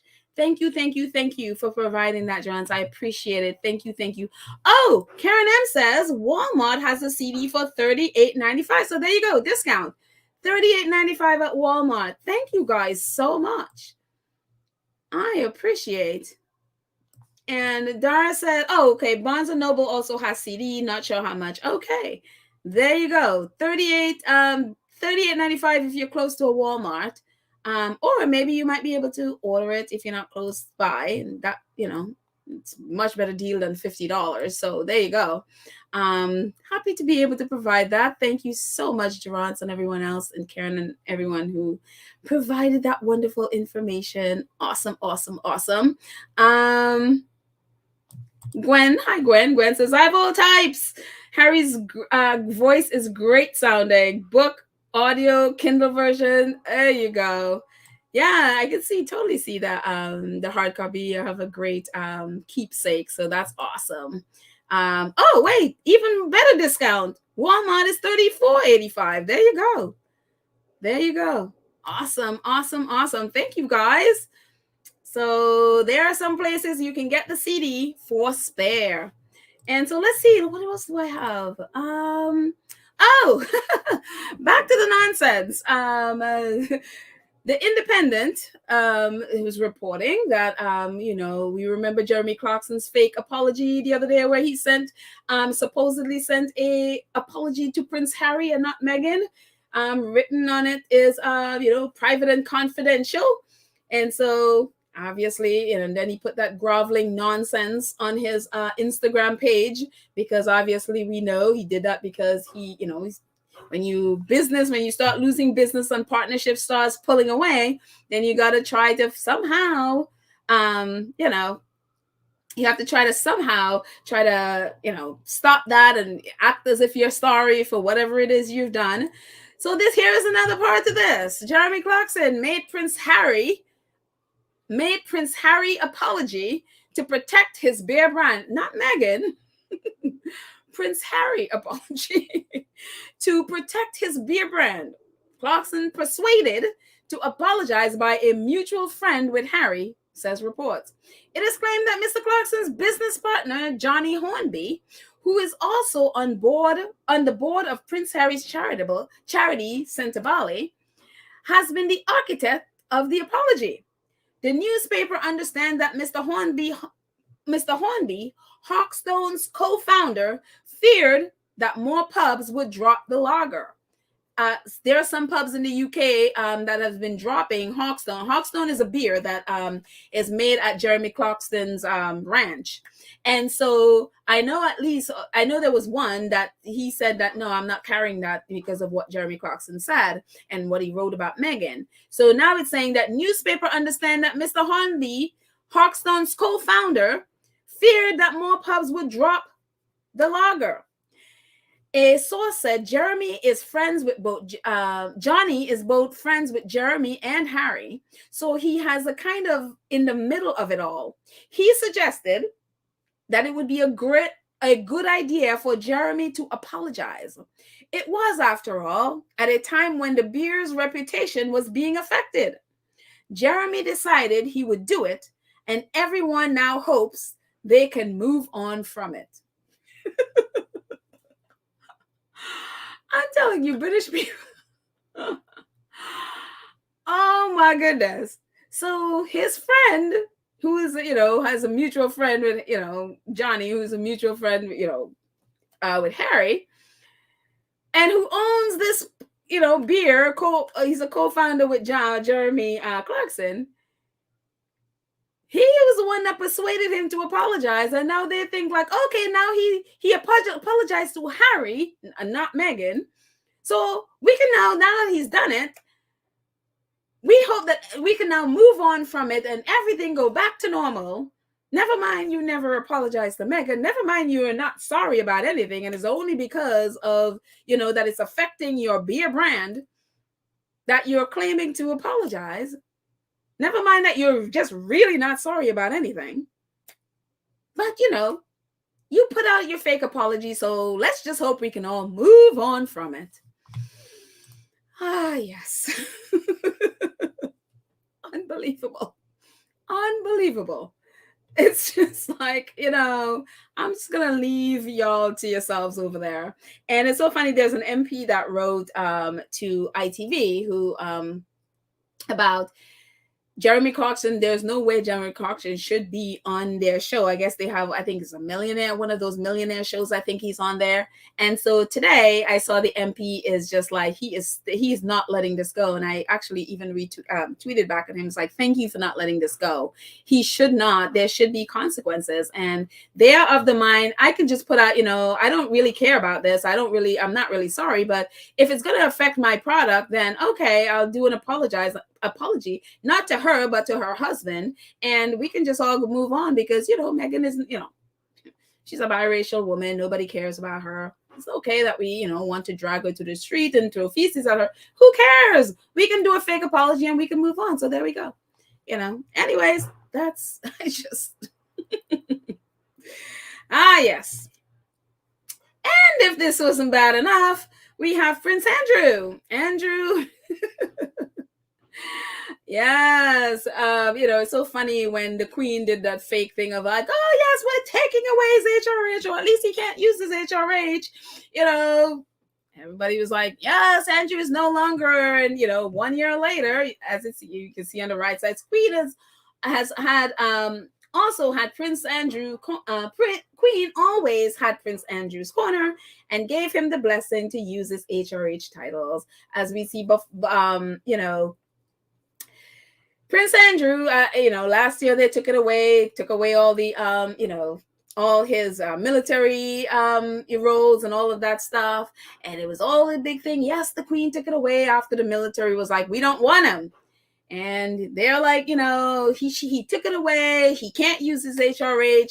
And I've said over and over, when all these times you see them, testing the waters to rehabilitate Andrew. We saw him with the funerals, giving interviews. We saw him, trying to do the Jubilee thing and all of those things. We've been talking about this nonstop. It is not a mistake that they're doing it. It is not a mistake. You see all of those times they're trying to bring Andrew out into the public.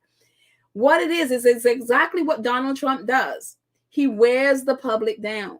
And he wears them down and wears them down, where you'll see the outrage at the beginning. Oh no, Andrew, what are you talking about?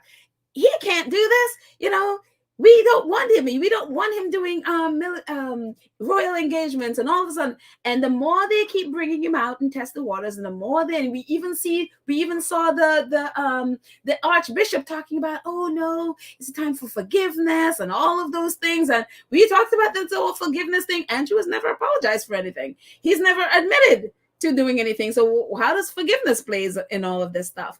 So we've talked about that this is all they're doing with all of those things is not a mistake. They are wearing the public down. And so what's been reported this week? Oh, Andrew is fighting to start using his HRH again because the Queen gave him the blessing to use it. She never took it. They lied to the public what it was. Then she never took it away. It was a way to get the public off their backs. And not only is he, vying to get his, be able to use his HRH title again, which I'm sure is, shortly that's going to be, he's also going after Virginia. He, apparently Ghislaine Maxwell said the photo that Virginia with her, Andrew and Virginia is fake. And so Andrew is plotting now to launch and, I guess to go after Virginia, to have the court overturn their verdict where he paid her that apparently $12 million to to basically make that case go away.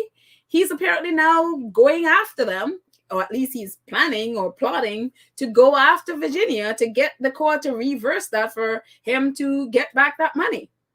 And so so I guess they did all that stuff last year to not mess up the Queen's Jubilee. And now it's now back to normal. And you see, now they're giving his friends time on television to come and defend him. They did an interview with Ghislaine Maxwell that, he is innocent and all of this stuff. They have been working on this from the beginning. I am not surprised by any of this stuff because you could tell they were, and now all of this is coming out and there is just about zero outrage because they've worn the public down.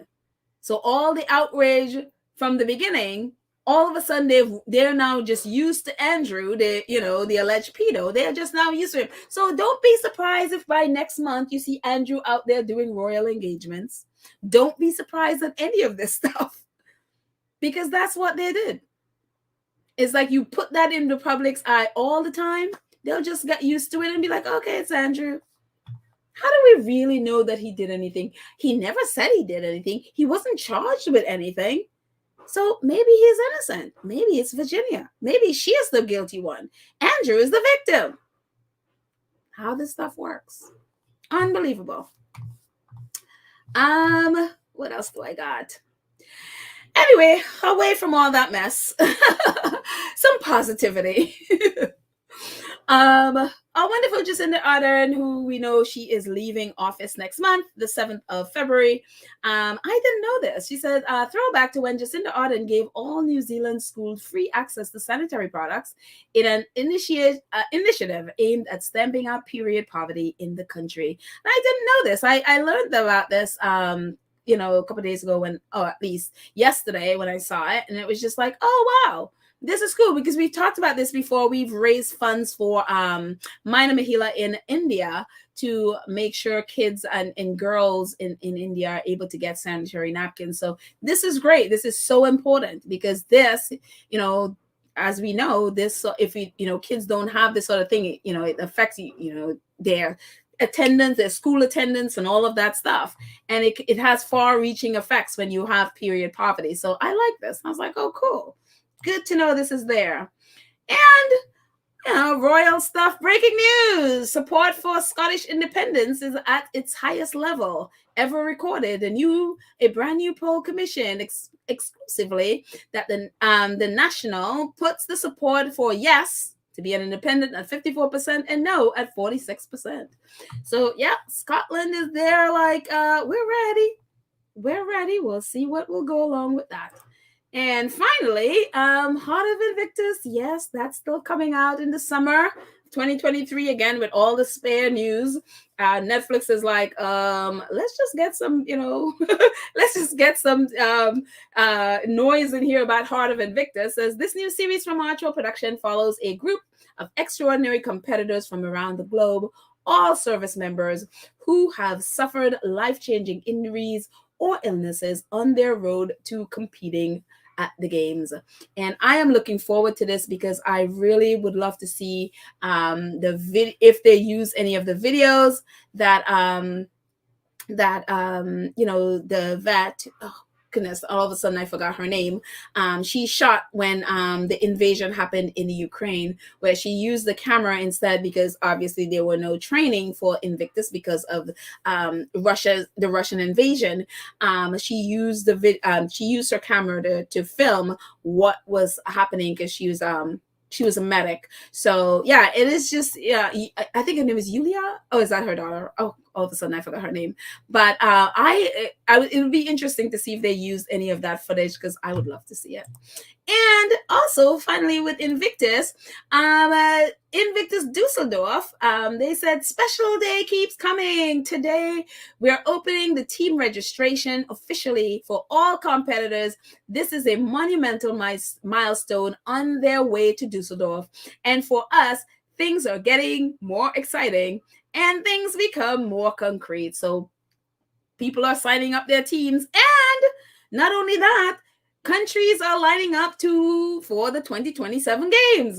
Says thank you to all who have expressed their interest in hosting the Invictus Games 2027. We are still accepting expressions of interest for the Invictus Games to come to your city until February 20th. You can find all the necessary information in the link. So countries are lining up to host the Invictus Games, countries and cities. So kudos to Invictus. And so I'm going to be stay in the chat for a little bit and before we go. So at the bottom, Annie says, wow, I thought period poverty only happened to be in Africa. Oh, no. This is a lot of places have this. As we were saying, Squatties, we raise funds for Minor Mahila in India. There's a major, and that Minor Mahila, the charity organizations there really focus a lot on period poverty and making sure that women and girls are able to have access to this. Because again, if you don't have this, you know what happens. You can't go to school, you can't go to work and all of those things. So no, not just in Africa. And so, we need to make sure that for different African countries that they are able to get these supplies as well. So maybe we need to do a fundraiser for some certain different African countries to make sure that they, are taken care of as well. But it's great to see New Zealand. I wouldn't have thought New Zealand would have it, but yeah, they do. Lydia says a period is torture enough. Not having needed supplies is heartbreaking. Poor girls and women. Yeah, exactly. It is hard enough to have to live through that. And, if you're a young girl and it's just, your first time, it's traumatizing. I know I was traumatized as a child. It's like, oh, I wasn't, but again, in the Caribbean, we're a little bit younger in our minds. So, yeah.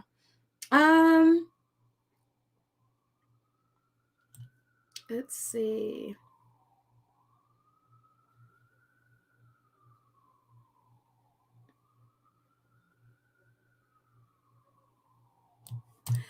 Cookies and cream, our awesome moderator says it is again, that is why it's so important that Camilla's close association with Clarkson, Morgan, Wooten, Levin, Tomini, Politico, TK Maxx, Sane, etc. is all plastered all over social media and keeps trending. Yeah, her relationship with a lot of this press is just, it's unbelievable. Politico, I will say Politico is more Charles, the Queen. Those they have the relationship with Politico. They, from back there. The same TK Maxx is Charles. Charles is little Princess. I think the Princess Trust is have a relationship with TK Maxx and their employees, and on I think was he like a director or something from TK Maxx? His LinkedIn page literally is a photo of him and Charles, and so yeah, so definitely Sane, which is the mental health charity that claimed that Meghan, that basically, say that Meghan is playing the victim card. Amazingly, this is a charity, a mental health charity. Their founder claimed that Meghan is, playing the victim card, and she doesn't respect people who plays the victim card. That charity is, Prince Charles was the founding patron of that charity. So this is more Prince Charles, or King Charles, shall we say, and not so much say, obviously that's his wife, Camilla, but this is, it's on their site. He's the founding patron of their, it's actually, they've received funding from the Princess Trust as well. So yeah, that's why, yeah. So people are definitely tweeting about those. So Politico, TK Maxx, saying those are more Prince Charles's connections to them.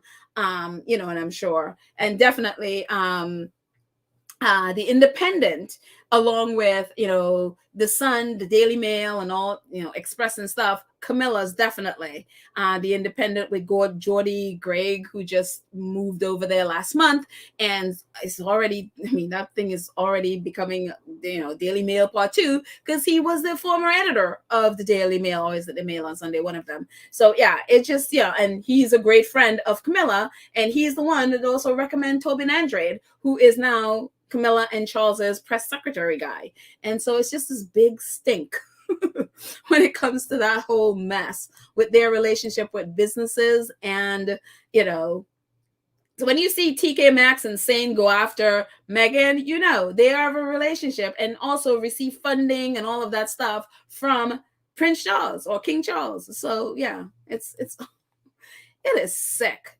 I'm telling you, Harry and Meghan did not stand a chance in that country. The more you hear, it's like they literally did not stand a chance. Unbelievable. So, let's see. Cookies and Cream again says a Prince Teddy Bear's heinous plan is going to backfire big time on the royals. Prince Teddy Bear. And it's so sad. It's like, we've laughed at, it's like Andrew with his teddy bear and also Charles. And a lot of times you see that is when kids don't have, and you see kids that they are grown and they still have, and I'm not saying that's everyone. Some people collect them as, collector's items and stuff, dolls and teddy bears. But a lot of times teddy bears is for comfort. when you don't have, when there's a void there where you're not getting the love that you need to have, then you get that from a teddy bear. It's just kind of like, but you try to get it, they can't give it back to you. But I think it's the warmth and the comfort of holding someone or holding something so tight, gives you some form of comfort that they're not getting and they haven't gotten from the Queen and Prince Philip. I mean, if you're Charles, you have none, you got none. Again, he wrote it in Jonathan Dimbleby's book that the Queen was basically a cold fish, and Prince Philip was pretty much abusive to him. So yeah, it's incredible. Let's see. Charlie says, Fergie has moved up with her YouTube channel reading children's books. She also can boast of her $12 million home before the Queen passed. Her only person who didn't get anything is Harry and Meghan. Oh, I don't know. I mean, I don't know if they're, if the Queen left them any. I have no idea. Their will is hidden. It's something that has been locked away like every other will for 99 years. Any other royal will, that's how they do it. I don't know, why the court allowed them to do it. I know the press has been really trying to get them to open it, and the courts have said no so far. So we don't know who got what from the Queen. Obviously, we know, as the heir and now the king, he inherited over $1 billion and all her assets and stuff. That was normal, but we don't know the exact amount. But for the others, who knows? No, we have no idea what they inherited, or if anything at all. I mean, definitely the bulk of it went to King Charles. So yeah, and I would assume William as well. So yeah. Let's see. Annie Barrett says, hi, I'm sorry, Annie Bennett. Hi, Annie Bennett. Annie says, Harry and Meghan seem to be like the stepchildren of that family, the way they are treated. Oh my goodness. Yeah, I'm telling you, the more I read, and as I read Spare, I now understand why Meghan was treated the way she was treated. Because, I mean, apart from, say, the racism part of it, they treated Harry like, oh my goodness, their staff were treated better than Harry. Again, where Harry would literally said he thought about going to the Queen, but he wasn't sure that the Queen would take his side over her staff. And it's just like, wow. And the staff felt like treating him any old way. And it's just like, oh my goodness. So if they treat a blood-born prince that way, well, I can only imagine the aggressions that were coming Meghan's way. For all the reasons, black blood, American actress, I mean, divorcee. Imagine all the things that they threw at her and all the microaggressions and all the, it's just like, gosh. Then it makes sense. I mean, who could survive that? So. Oh, Flora says, Federal, they had period poverty in Britain too a couple of years ago. Oh, wow. It's not only in Africa. Yeah, definitely not only in Africa. And, I would even probably venture to say there may be parts in the U.S. that have this as well. It's poverty, man. Oh, and especially now in the UK with the recession going on there right now, I would think this is probably one of the things as well. So, yeah. Let's see, a couple more before we end. Hang on one second. Oh, I'll just end it with a beautiful picture. I just love this picture so much. I'll just leave it there. And as I take a couple more before we end, let's see. Gwendolyn, hi Gwendolyn Daniel. Gwendolyn says, if the Queen left Harry anything, Charles and William will end up stealing it. Would I put it past them? No. But who knows? But I mean, look, whether she left them anything or not, I am so happy that Harry and Meghan don't have to depend on that they are independently wealthy. They have their own stuff. One would think with their supposed, great relationship she had with Harry that she would. But, after reading this book, I'm like, I don't even know, if the queen was in charge or had power to do much of anything, really. Because, judging from that book, she's sweet grandma. And that's why because I was quite like, how could you, she's queen. How could you feel the way you know what I mean? When she hasn't stood up for you in so many ways. And from reading that book, I was always caught between her, because Harry and Meghan in the Oprah interview, basically the way how they said it's like she doesn't really have much power. She has to do what, the bee, the wasp, and the whatever the other one, the bee, was it the bee, the wasp, and the fly, whatever they were. She pretty much has to go what they say. And so I don't think she had any power. She, they would use her name like, oh, the queen, the queen, the queen, but I don't think she had any power. And so I would be surprised if, again, if she didn't leave them anything, if she had the power to do it. So someone had mentioned her probably the only get out of jail card she had, she gave it to Andrew, at least the power to do something. She reserved that for Andrew, his HRH thing, but who knows? I don't believe she had much of any power. Cookies and Cream says that beautiful picture of our prince and princess. I know, I love it. Every time I see it, I was like, oh, Africa, that's Africa. I keep rereading their time in Africa in Botswana. It's like, oh, I love this so much. Let's see. Anfu says, hero Harry is the master of his destiny and great things to come. Lord willing, he keeps them safe. That is exactly what we all pray for them. So anyways, guys, I think that's it. That's all I got. Thank you guys so much for hanging, talking. Oh my gosh, it's been 2 hours. I'm sorry. Been talking your ear off. But thank you to our awesome moderators, Lydia, Church, Nelly, Karen M, Cookies and Cream. Thank you guys so much for all the wonderful things you do in keeping our space wonderful, safe, and fun and exciting. Thank you to all of you, my friends, who come out and hang out with me just to chat royal stuff.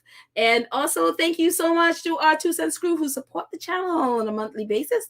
Thank you all so very much. I appreciate. Thank you. And all of you who support the channel, whether it's PayPal, Cash App, in the chat, super thanks, super stickers, super chat, all of it. Thank you all so much.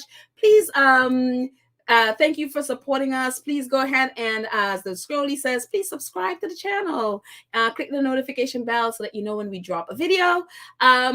And like and share the video, please. Thank you. That would be most appreciated. And if you're able, please join the 2 cents crew. Thank you guys so much for last week for the wonderful book club. I'm hoping we could do this maybe once a month.